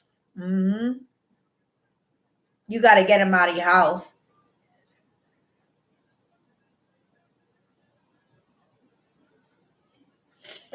Who does he have? Does he have legal guardianship? Like, does he have not guardianship? Is it guardianship? See, like with me, when I went to divorce my first husband, the judge asked him. We drove in together, me and my ex-husband, because we knew we wasn't gonna go anywhere. And I wanted to do good. I had to cut the toxic out of my life. The judge asked him, who is gonna take custody of the kids? I didn't even have to say nothing. He said it. He said, she is. Because he knew he was going to go right back into the drugs and all that. And I wasn't. I wanted to do good.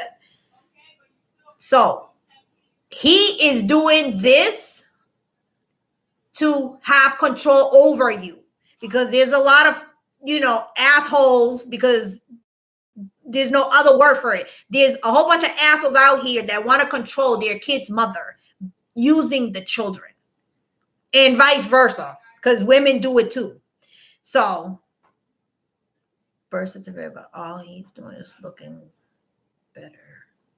Right. Because he wants to still control you. It has nothing to do with your twins. Nothing at all. He just wants control you. Now, if you move,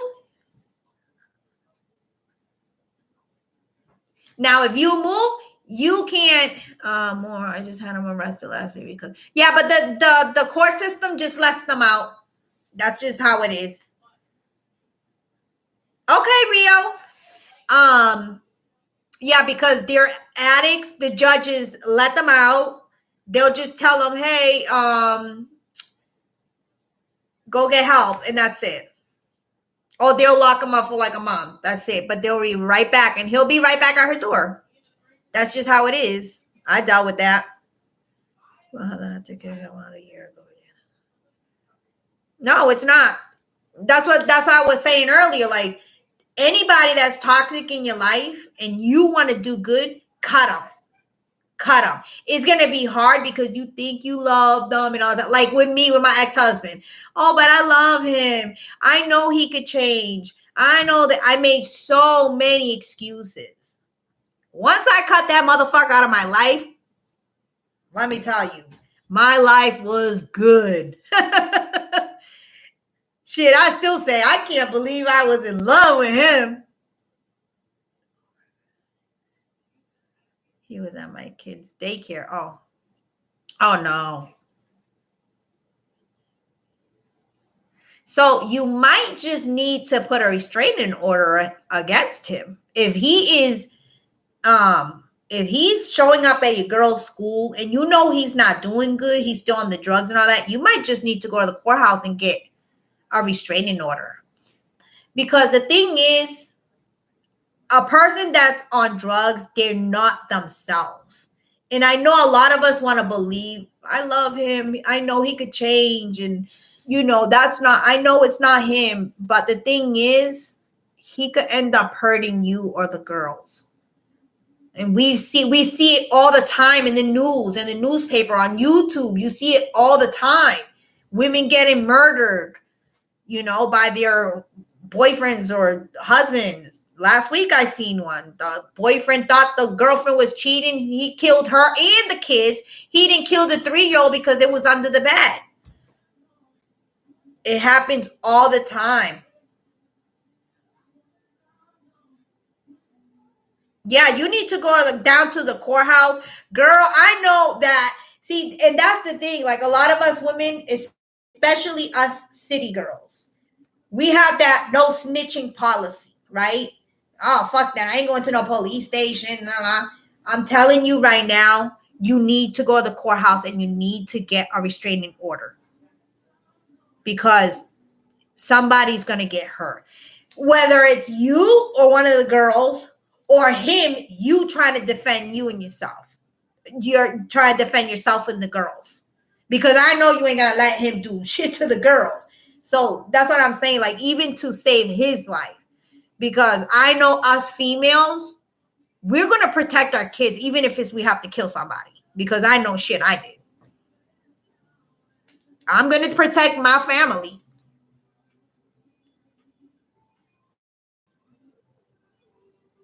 Okay, you had one. Okay, see, I didn't see that. They've seen a lot. They woke me up when they started.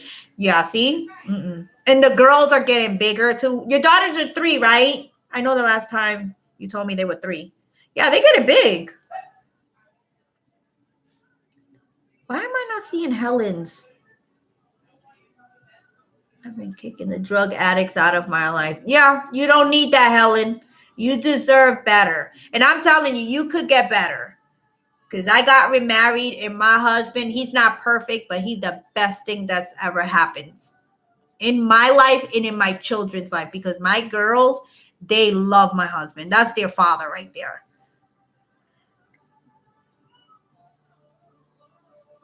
Just be picky. Just don't go into the next motherfucker that wants to open their arms. That's not what I'm saying. Just be picky with it, though.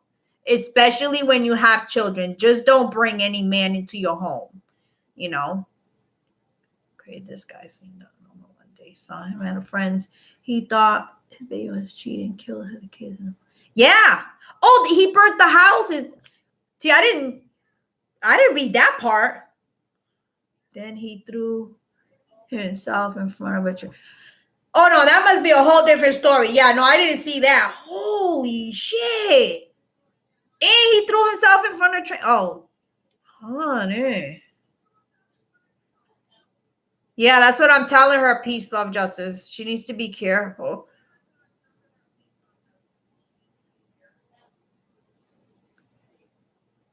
Yeah, I know, Hallie. You did tell me that. You're like, I'm staying single. See, but I'm like one of those people that, like, I believe everybody has their soulmate. Like, I believe in soulmates. Like for in my life, my husband wasn't, but my second husband was. You know what I'm saying? But I always thought that I would never find someone because my husband has never dealt with addiction. He's never dealt with anything. Like, he doesn't drink, smoke. He doesn't do none of that. And, it's shocking. I still ask him, like, what are you doing with me? Because I 1 minute I'm psychotic and then the next I'm normal. But he does. He balances me out because he is not like me. It works out perfect. Like, I could be all manic over here and he just gives me a look like, okay, bring it down a notch. He doesn't get up here with me. He just stays serious and he walks away. If he has to leave, he'll leave, go for a ride. Then he'll come back once I calm down. All right, let me see. See. Yeah, Rio, my husband is very private. 16, I know, I'm 20. Once I went back to. Oh, okay. I see what you're saying. Perfectly imperfect. Me last month to try some of the CBD part. He did, Jay, right? I told you. They're bringing that. They're telling people to do the CBD oil without the THC. Helen, same here. It's a two-way street. Some women crazy just like men, but they have a lot of good women and men out here. Right. I'm waiting on God to send me my one. That's right, D Money. And that's what I did. I waited for God to choose for me. And like I said, check this out. I've known my husband since I've been young. He's was really good friends with my brother. So I've known him. It's not like he's a stranger. We were just friends. He was a family friend. He would, come over and stuff. I never looked at him that way. He never looked at me that way either because I was married to my first husband.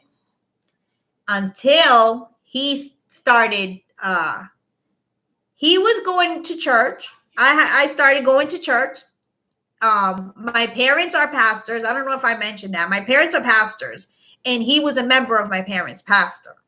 So when I got sober, I started, visiting my parents' church and stuff. And that's how it started. God started he started dreaming about me. And he's like, wait a minute, she's a friend of mine. What's happening here? And he just asked me out on a date. And ever since that, We're still together. It's been 11 years and I'm still with him. And he's been the best thing ever in my life and in my children's life.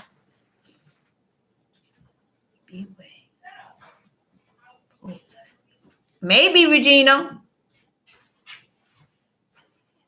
The host take them. I don't care. Every time I get an ovation.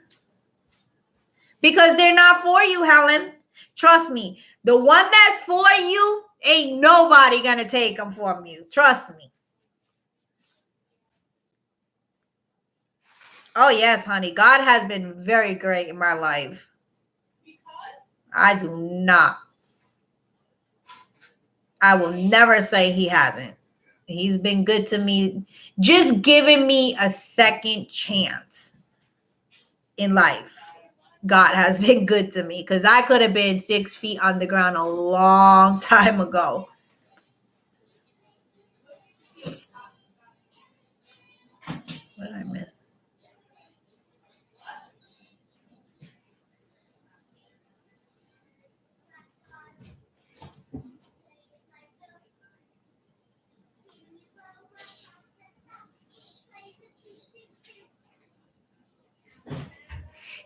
Perfectly Imperfect. It seems like they got you all screwed up on your meds. What's up with that? Like, are you detoxing? Is that what's happening?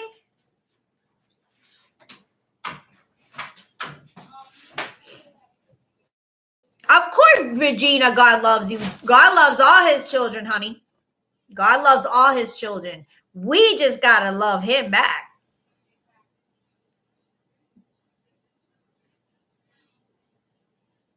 Oh, Barbara, I'm sorry to hear that. I don't know how I would do. My husband passed away.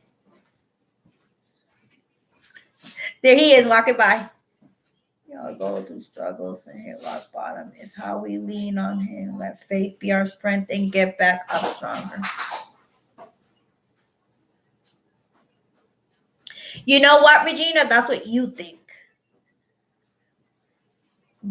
I don't know what this means. You know, I don't know how they've been removed from your life. But like I was talking earlier, we have consequences. So sometimes it has nothing to do with God, but it has to do everything with us. And we need to pay consequences in life. You know? It's very easy to blame God for everything. But I always tell people, God wants the best for his kids. Just like we want the best for our children, God wants the best for us. We choose the wrong path most of the time.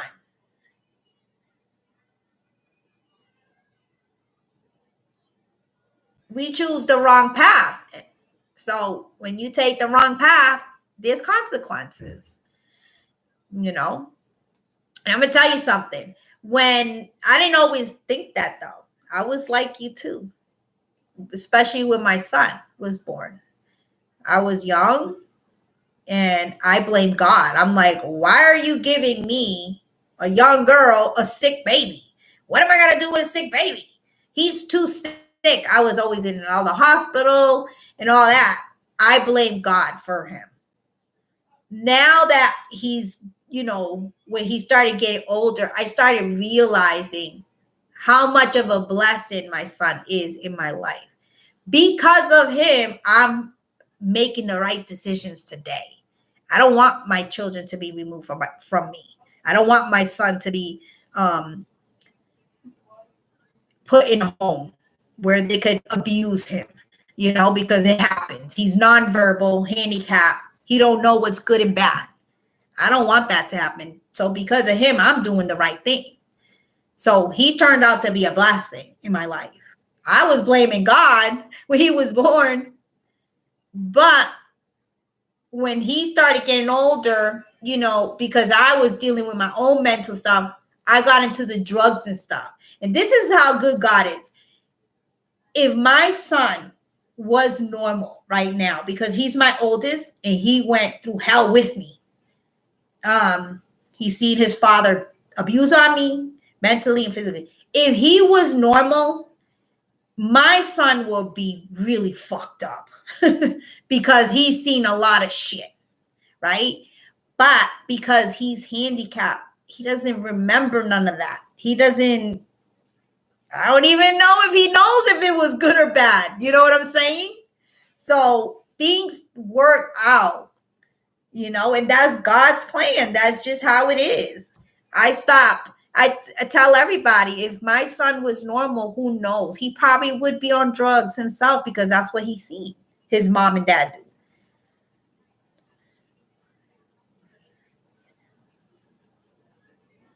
Oh, that's whatever. He ain't no good, Helen. All right, let me see it.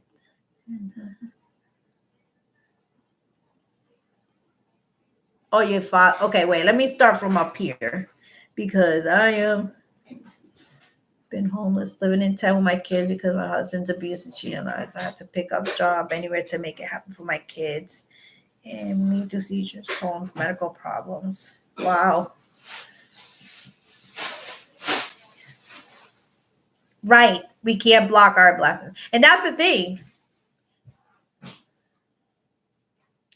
Thanks, D Money. I watched my mom. That's Regina, huh? But do you really think that's God? That's God, though, hon?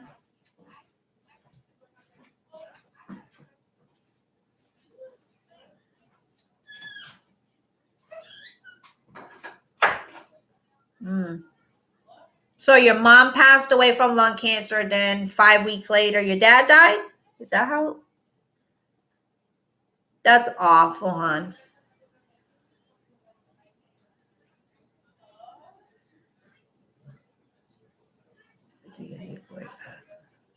That's what I'm saying, Bam. I'm like, oh my God, I don't even want to think about it. Like, but we have spoken about it, like, especially when it comes to my son's plan. You know, I tell him, if I go first, please, you know, I tell my husband, please take care of my son, or pick someone that will take good care of him. Because my husband is amazing with my son. This time might not be how we want.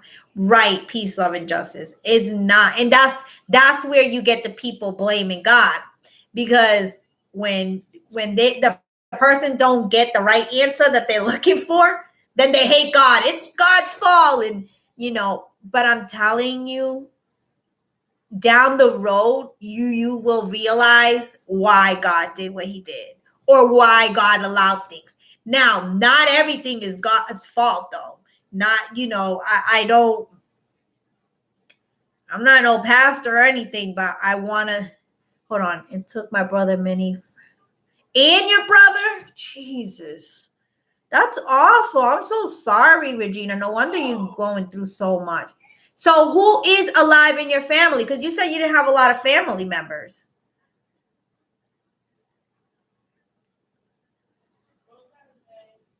Right. He did give you a blessing, though, your girls. And there's so many more blessings that will come, Regina. I'm telling you. Sheila's dying.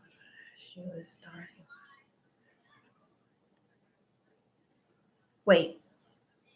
But she was dying 5 weeks before she passed. Oh, okay. So your father passed away before your mom. Oh, I'm so sorry, honey.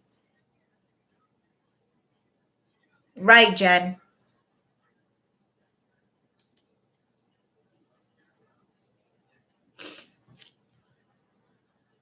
And Laverna, that's your opinion. That's your opinion, hon. But I love God, and I know God loves me. I know a lot of people don't believe in God. There's a lot, and you know what? I don't disrespect nobody's belief. If you want to be atheist, if you're Muslim, I respect everybody in their religion. You know, it's not the first person that I hear say fuck all religions. But you know what? I say fuck all religious people too. You know what I'm saying? But I'm not saying fuck God. See, there's a difference. God don't like religion, That's cult-like minds. Going to church and, no offense. I used to go to church.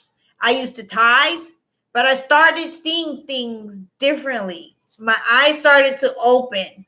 And I'm like, I was seeing things differently than what I grew up with. And I'm like, this doesn't sound right. Doesn't look right.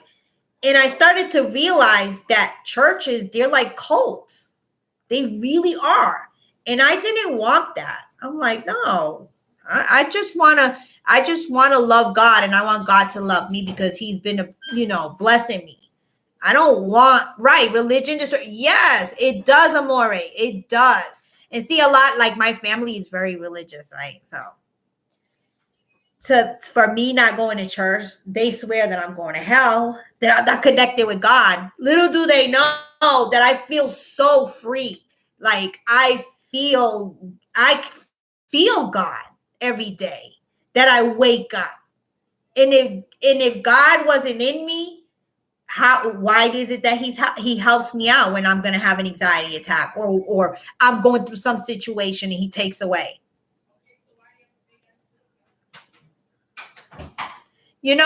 Hoses, God is still working in everybody. There's nobody perfect. Several religions respect all. Some religious people are hypocrites. It's about your love for God and relationship with them. Exactly. Oh my God, religious people are just too much. Oh my God. I can't.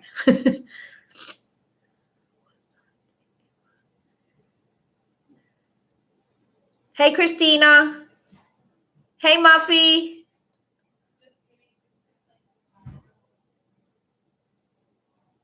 Right, Muggy. You don't. Nobody's perfect, right? Right, D-Money. Nobody's perfect.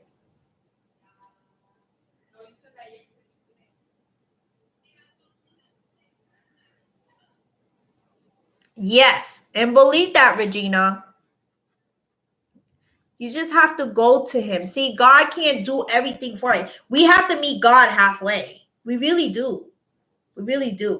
I mean, I had to ask God for help. I had to get on my knees and say, oh my God, God, please help me, fix my life. Like, I can't do this anymore.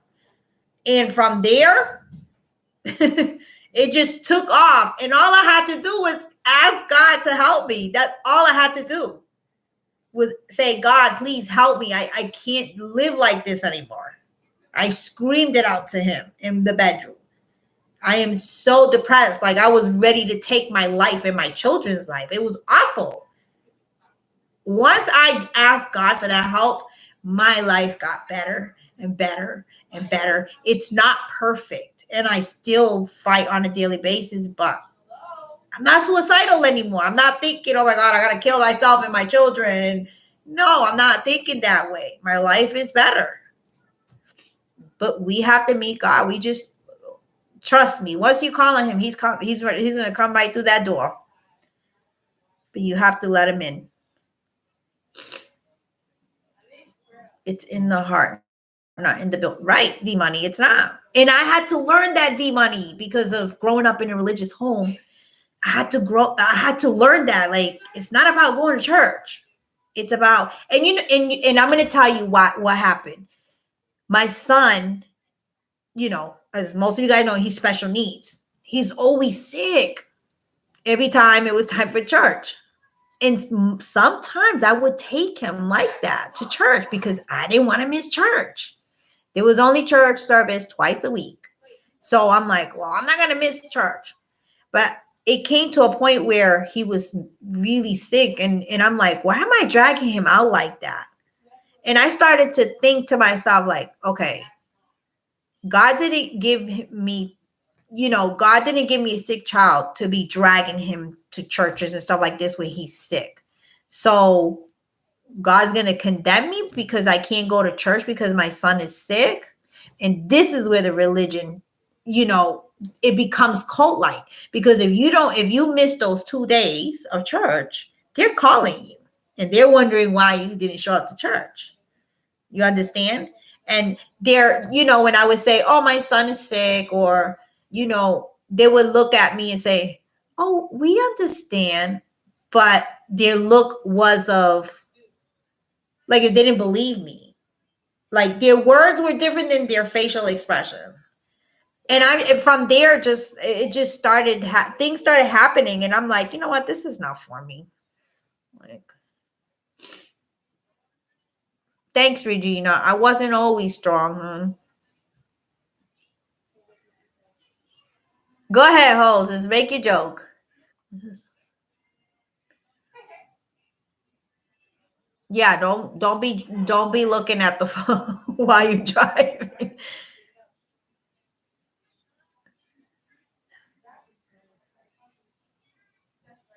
Did I miss anything?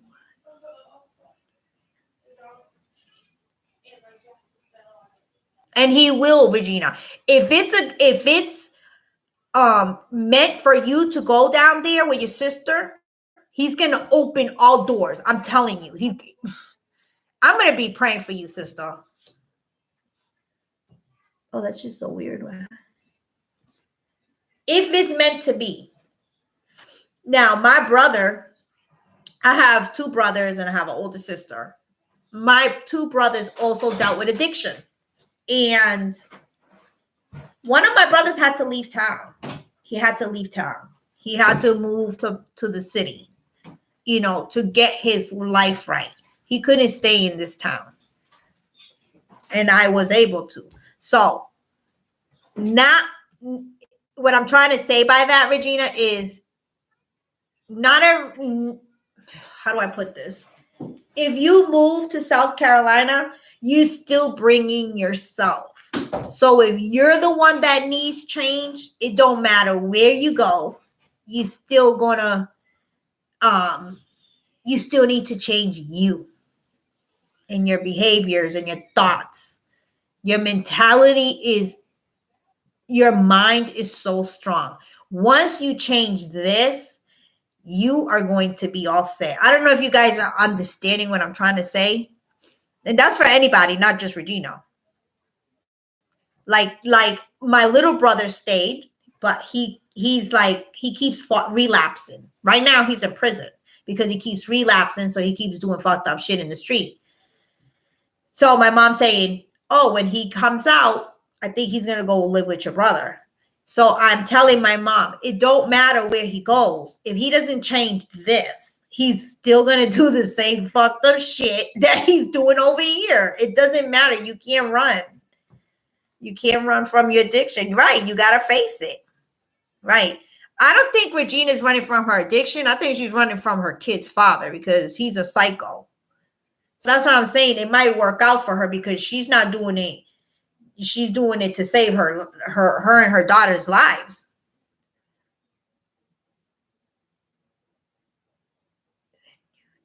Yeah, Cold Pepsi. Hey, Cold Pepsi, I'm so sorry. I didn't even see you, come in. Yeah, it's your mind. Your mind, I'm telling you, your mind is so strong. And I think that's a lot of people tell me, you're so strong. My mind is strong now. My body's all falling apart because I'm getting older, honey. But my mind is strong. It's on tack. Like I see things clear. That's what I'm saying.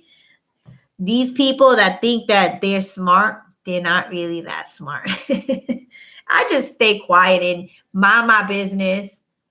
Reaches out to you, but I can't get back to her. I don't play. So she will see. I don't understand, Muggy. Are you talking about control? What did I miss? What am I missing here?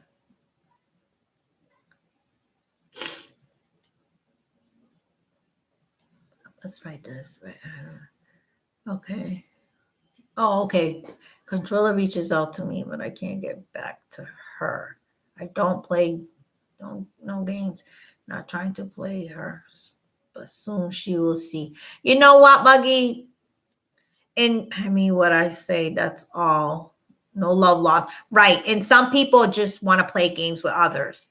And you know what you're saying.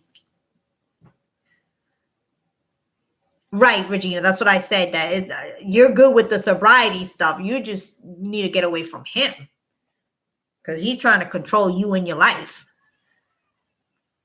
What to do once you are free? Right, Amorit. It will. Everything will fall into place. Right. And I know.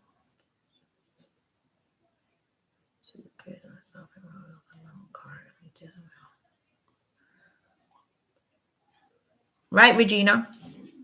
That's all you can do. Hey, Sparkle. You're totally right. Welcome, Sparkle. Yeah, you. But like I said, if it's meant for you, Regina, to go to South Carolina, God is gonna open the doors for you, honey. Yeah, she got this. She's strong. You're stronger than what you think you are.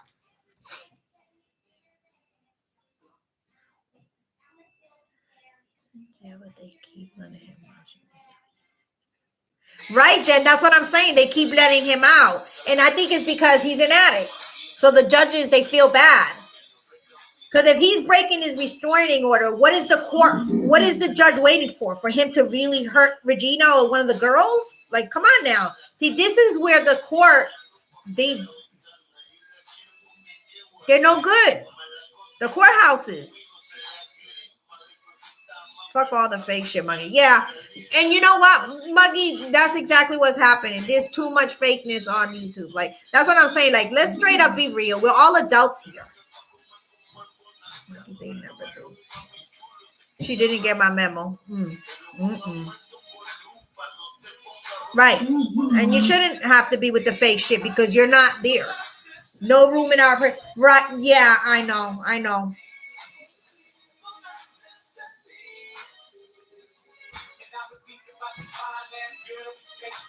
There isn't, and that's sad.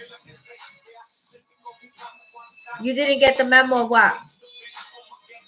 What are you lost about, Regina? What you... Girl, I ain't falling for that hoses. Chicken butt?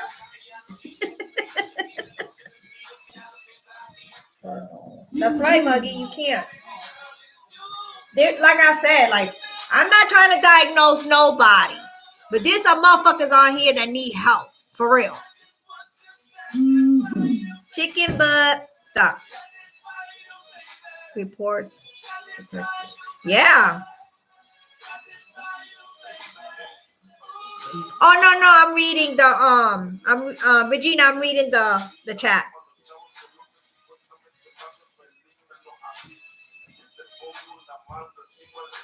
Yeah, Maury, but you can't say that because then you'll be diagnosing. But like I said, I'm not trying to diagnose nobody, but we ain't fucking dumb. There's people on here that need help for real. Yeah, they do need help.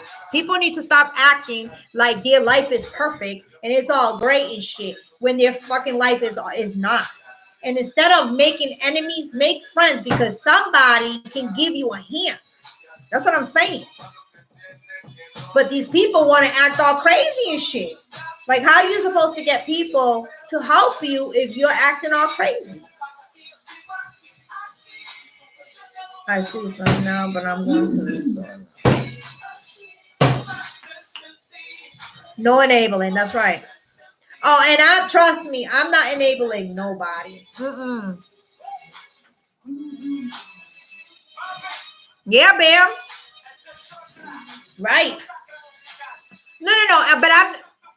But what I'm saying is, there's somebody on here that will be able to help that person.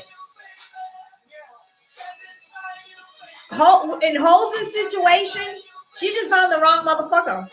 I'm just gonna be straight up. She just found the wrong motherfucker. Somebody that wasn't real. Yeah, Muggy, move on. It's time to move on. If people are trying to fuck you over and just trying to use you and shit, bye. That's what I was saying on my last live. Bye. Toxic people, cut. You don't need that. You could love them from afar. And that's the crazy thing, Shell. I don't, here like in town, I don't go out with nobody. I don't have friends. I know everybody in this town. And that's the crazy part. I know everybody in this town, or they know me because I was, in the streets. But I don't talk to nobody. I don't hang out with nobody. I just go out with my husband. And that's if we do go out. Me and my husband like going on vacation, though. We leave town. They don't want you doing better. No. Facts, ma'am. Oh yeah, once they see you passing right by them, they gotta stop that.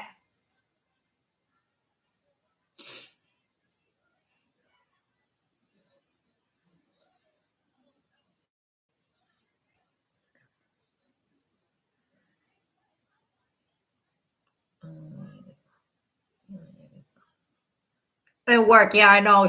Perfectly perfect. Don't forget work.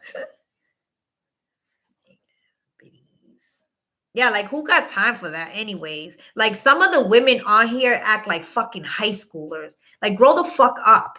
Like you got children and you're acting like fucking high school.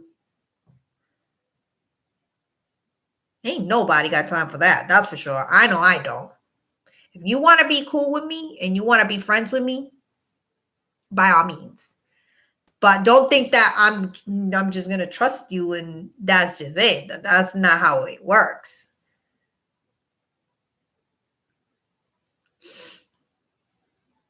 Like me and King Ty. I remember a time that me and King Ty used to go at it. Remember that, King Ty? Fighting for other people. But now we're friends. If I need to, talk to someone, I know he's there. I have bugs. I don't really like bothering bugs either, but I know he's there. If I need him, I'll text him. Hey, I'm going through this. What do you think? I'm just going to keep my mouth shut this time. Okay, Regina. I don't blame you.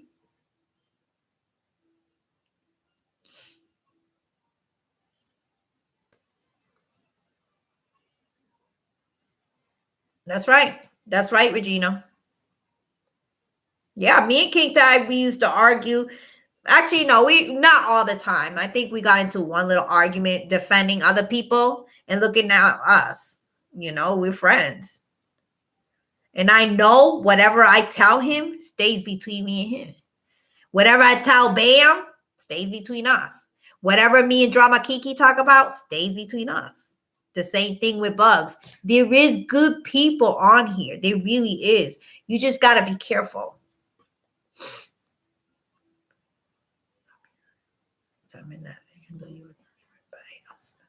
Right, Cold Pepsi. Right. That's what I do.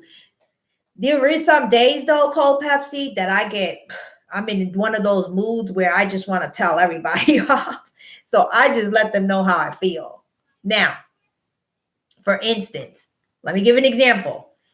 If you're going live for weeks or months talking and telling people, oh, this person did this and this, and then all of a sudden you're friends with them, and then you want the people that support you to be friends with them again, with the same person, that's not going to happen.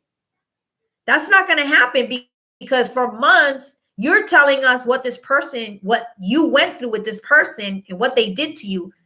So why do we need to fuck with that person? Shit, I'm staying away from that motherfucker. I ain't fucking with that person because I ain't going through the same shit. I'm not trusting nobody, especially if you are getting CPS involved, court involved. Hell the fuck no. No, thank you. I will stay over here on my lane. Right, Bam? You know what, Bam? You did it right, though. I don't want to argue with you bitches. I don't want to argue with you bitches every day I come live. I just want to live free and be happy.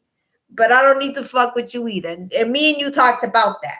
We don't need to argue on this motherfucker every day. But I'm definitely not going to be your friend after what you did.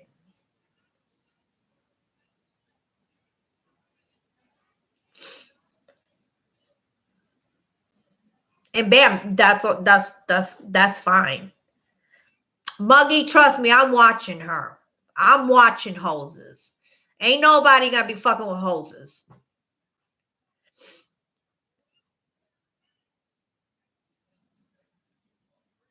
Right. You forgive, you let it go, and you move on. But it don't mean that you gotta deal with deal with them again. Like, I'm pretty sure Bam doesn't want to be best friends with that person anymore after everything she went through. But does it mean she's gotta, every time she press live, she's gotta be going back and forth? No, because that's a waste of time. That's a waste of time.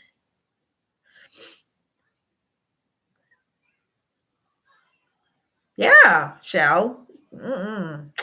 And you want me to forgive that person? I don't think so, honey.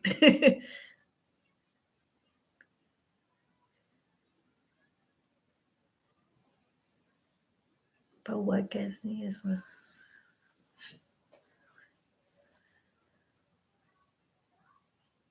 Yeah, right, Cold Pepsi. That's what I'm saying. Childish stuff. Like most of us are over 30 on here. And we're acting like we're fucking 15, 60-year-olds. And I'm saying we because there's been times that I've talked a lot of shit on the keyboard too.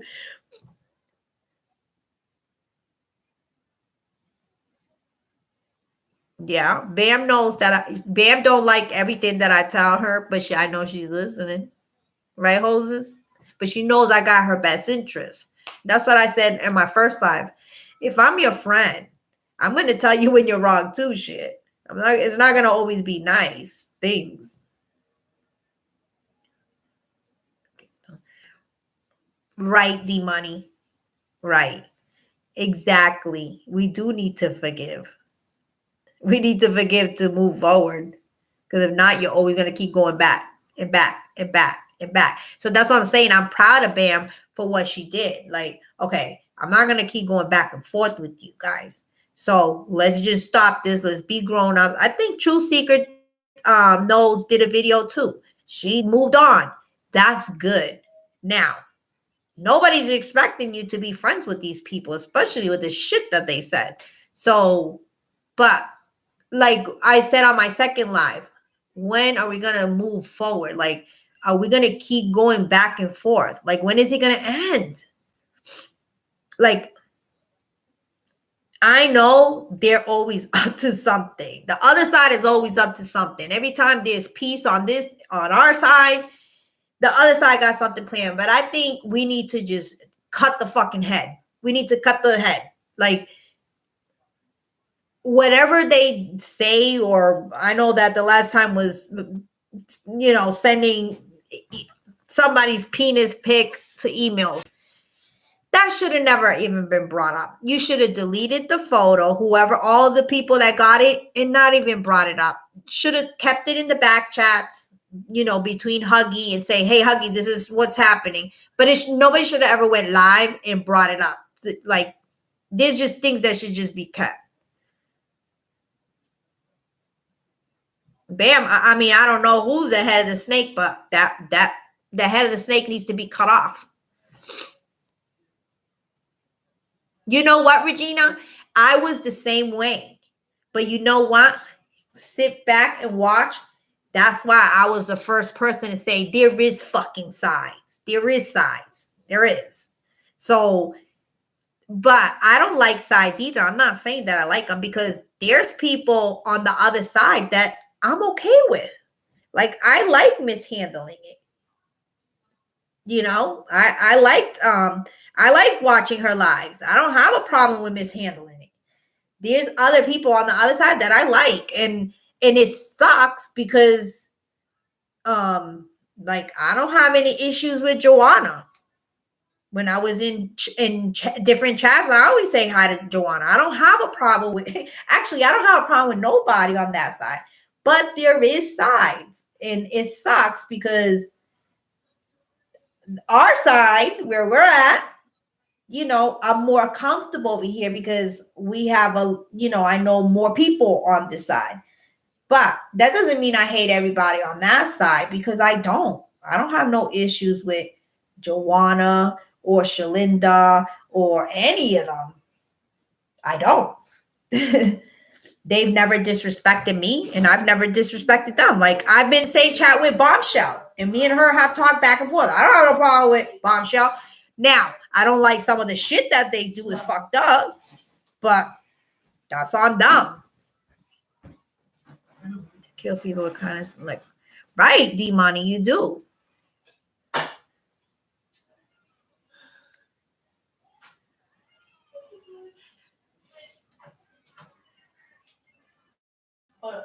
Oh, hoes, and stop there.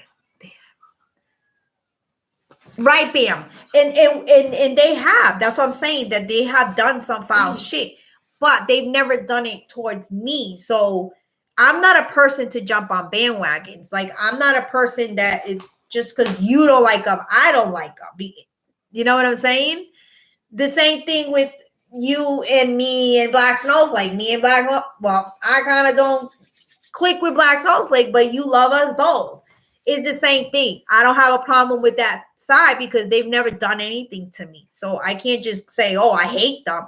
Now, some of the shit that they have done is fucked up. I'm going to say it.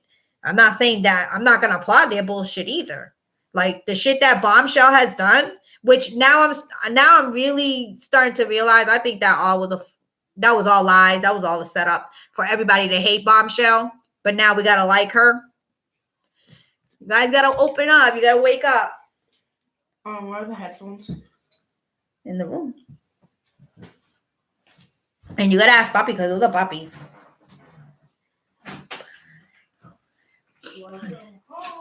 I see. Yeah. Wait, what does that say? It's always the same instigators, though, and they'll move wherever.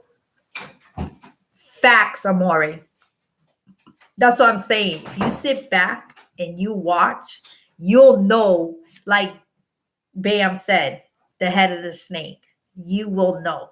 And it's always the same motherfuckers, because I'm going to call them motherfuckers, that are always with drama and starting rumors and starting the bullshit. It's always the same players. Just sit back and watch. Just like in your story, you might have two friends who have issues and don't take sides. Right. And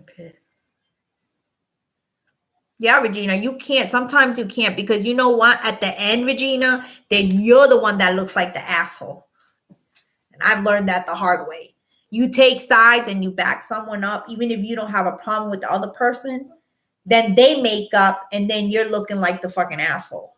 You know what I'm saying? And that's where that's what I'm saying. Like, you know, sometimes you just got to step back and be like, I'm not jumping on that motherfucking bandwagon. I'm sorry. It's not happening. Trash bag fashion lover. Okay. Hello. Welcome.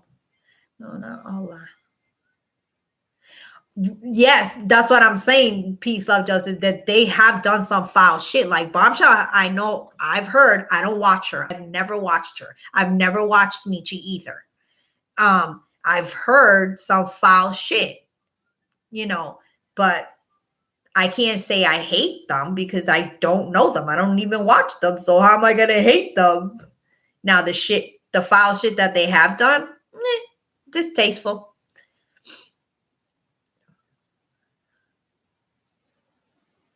Hoses, I already thought you already left to the dance. So I already thought you were rolling up your fucking blunt.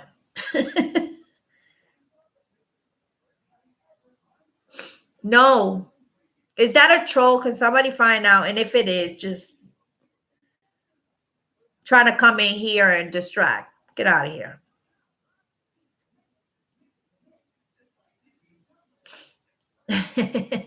I know. And I'm like, it's already 11:12. I'm supposed to be in bed. I work tomorrow. But I'm like, I need to go. Hey, Amen, myself. Did you have a lunch? Oh, 97 subs. Interesting. You're not a troll, okay? So why are you talking about something else we're not talking about? You're welcome here as long as you're respectful. Yeah, tit for tat. You know, like the last live that I did, like you could support someone, but you don't have to support all their bullshit. Like everything that comes out of their mouth, you don't have to support it. You really don't. Hi, Moon Pie. Oh, there she is. Like you don't have to support everything that comes out of people's mouth or the shit that they do, especially if it's something that you wouldn't do. Like for instance, I'm not gonna be calling CPS on people for fun. That is foul as fuck. Now, if there's abuse going on in the home, okay, maybe. But just because you don't like a person on YouTube, like that shit gotta stop. Like this community is going way too far. But I'm noticing that it's happening in a lot of other communities too, not just ours. So our community is not the only fucked up community on YouTube. There's a lot of fucked up communities. But like, come on, like we have to be grown-ups. Calling CPS on someone, that is, even if they close, like they go into a home and they close, they end up seeing that nobody's being abused, no children or nothing are being neglected or abused. They close the case. That's still on their file and it still doesn't look good. So it's like, when are people going to stop this shit? You don't want to grow up, bam, but you don't be doing foul shit though. Oh no.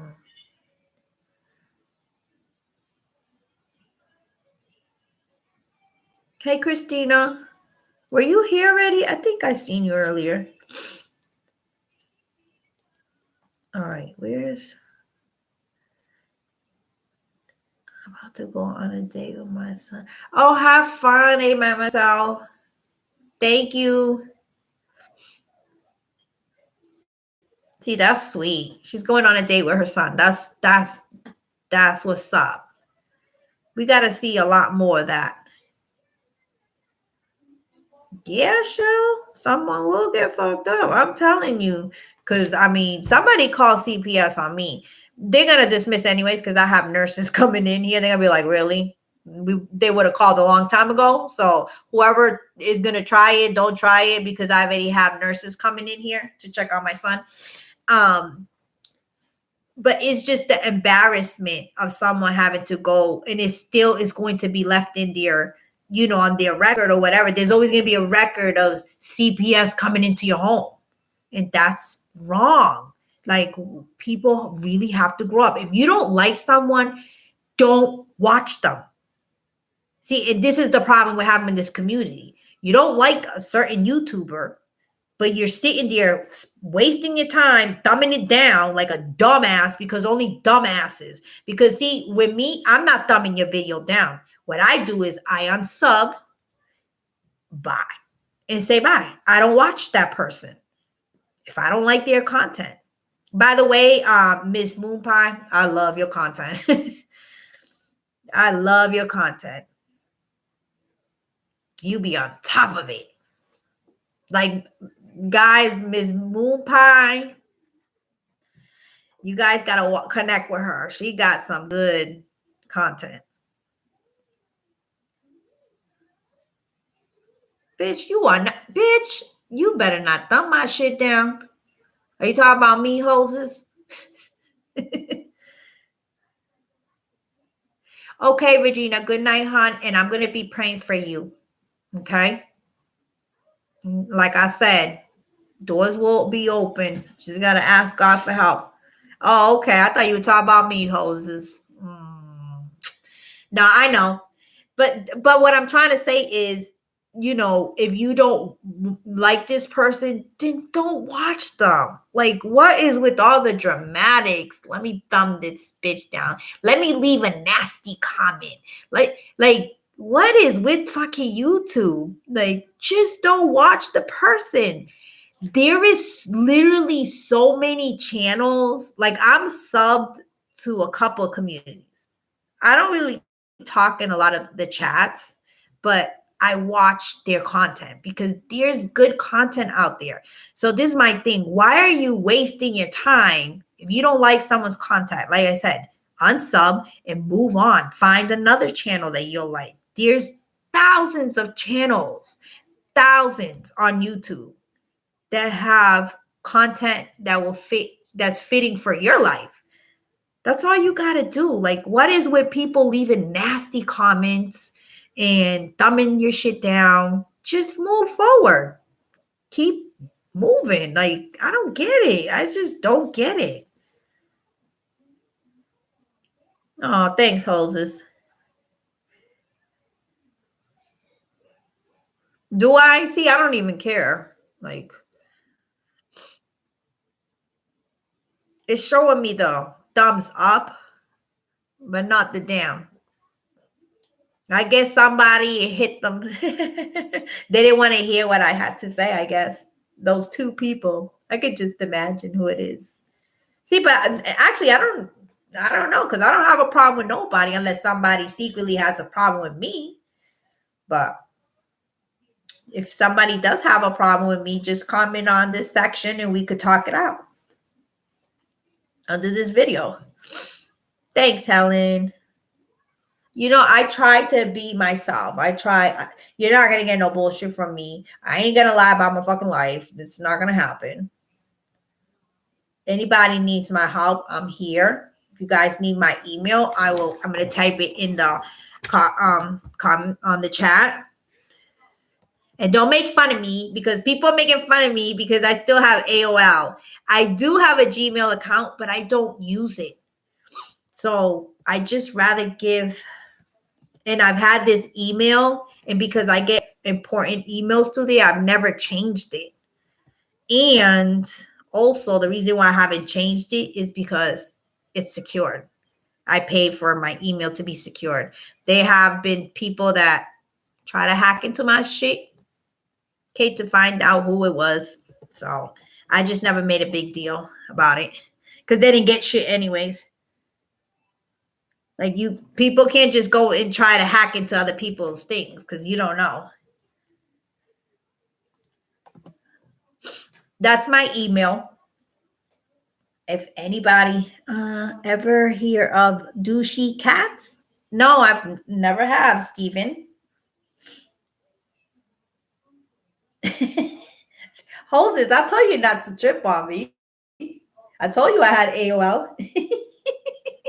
But you know what, bitch? The shit is secured, so I'm leaving it. Like I said, I have a Gmail account. I do. Actually, I don't even know by heart. That's another shit. I gotta find out what it is. Yeah, AOL does still. Yeah. I know a lot of people like, you still have AOL? Yes. But it's been my email for so long. I have doctors and nurses and, everybody hits up that email. So I would have to change my email everywhere. And I just don't want to go through that.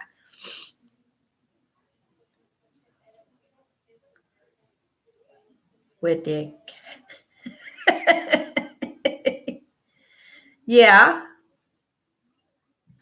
Hold on. Let me make sure. Yeah. It's Jahi and Ivan at AOL.com.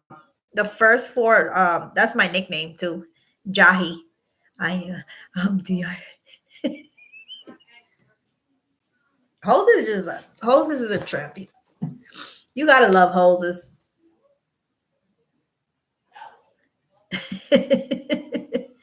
Yeah, perfectly imperfect. That's my email.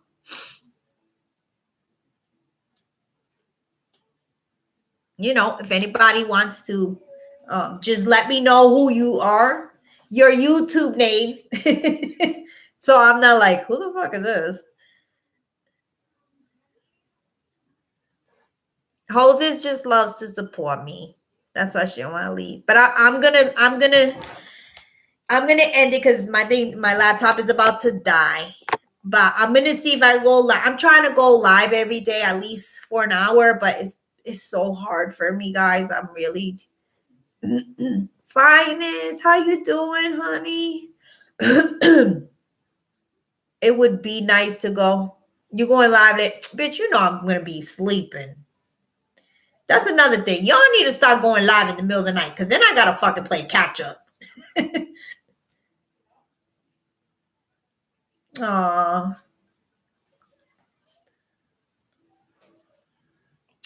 Thanks everybody for coming and supporting. And it was fun. Like we hit a lot of couple topics.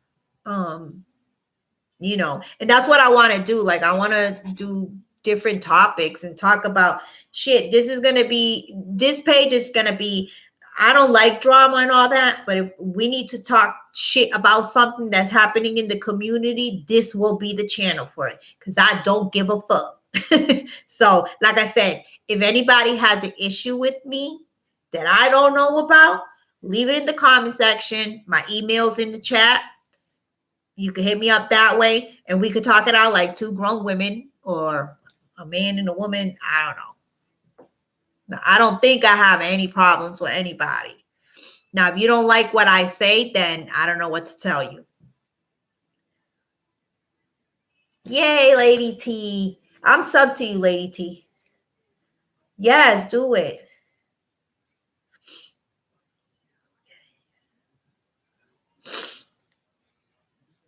You know what? I don't even want that many. Like, I can't do 1,000 subs. Like, thank you, well. I don't want too many subs. Like, I like it just us, like, so we can have fun and talk shit. Like, I don't want 1,000 subs. I'm not here to get paid or anything like that.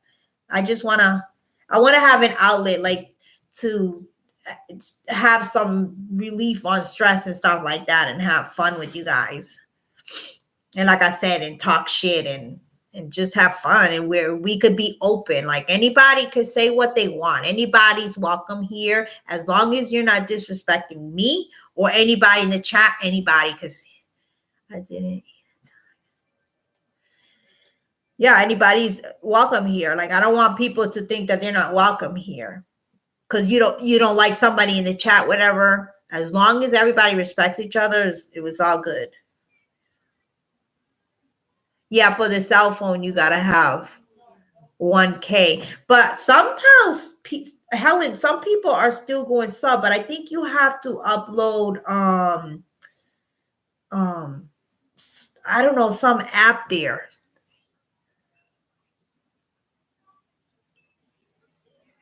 Get you to check because I don't got time.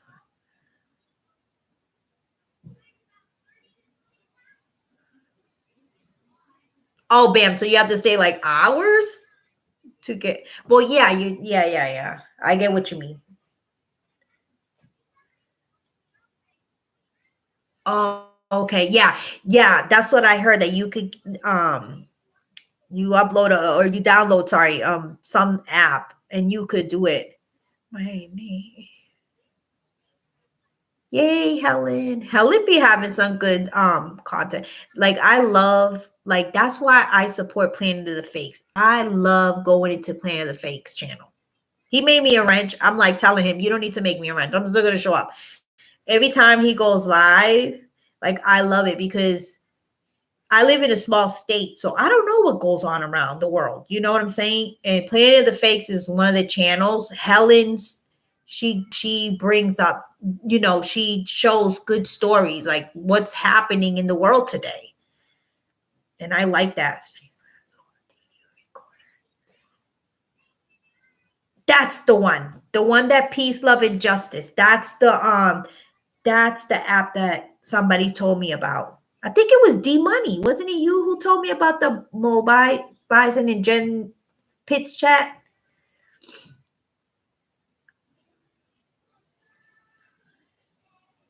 Okay, hoses. Good night, honey. Oh, Kim Fox. Ooh, I gotta go see that. Helen, did you just drop that?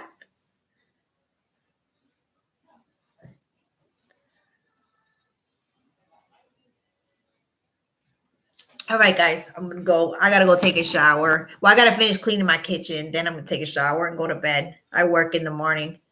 Actually, I work all week this week. So I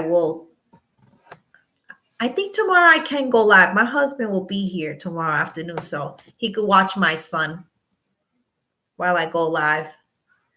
Even though he'll be peeping over here being nosy. But it's okay as long as he's calm. Everybody have a good night. I'm going to be praying for Regina and finest. I've been praying for you, girl. I hope you feel better. And anybody else that needs prayer, anybody needs to get in touch with me, I dropped my email. And anybody that, like I said, has any issues with me, you could drop it in the comment section or email me. I hope you all have a good night. Yeah, finest. I really feel bad. But I'm praying for you, girl. So everybody have a good night. Love you guys.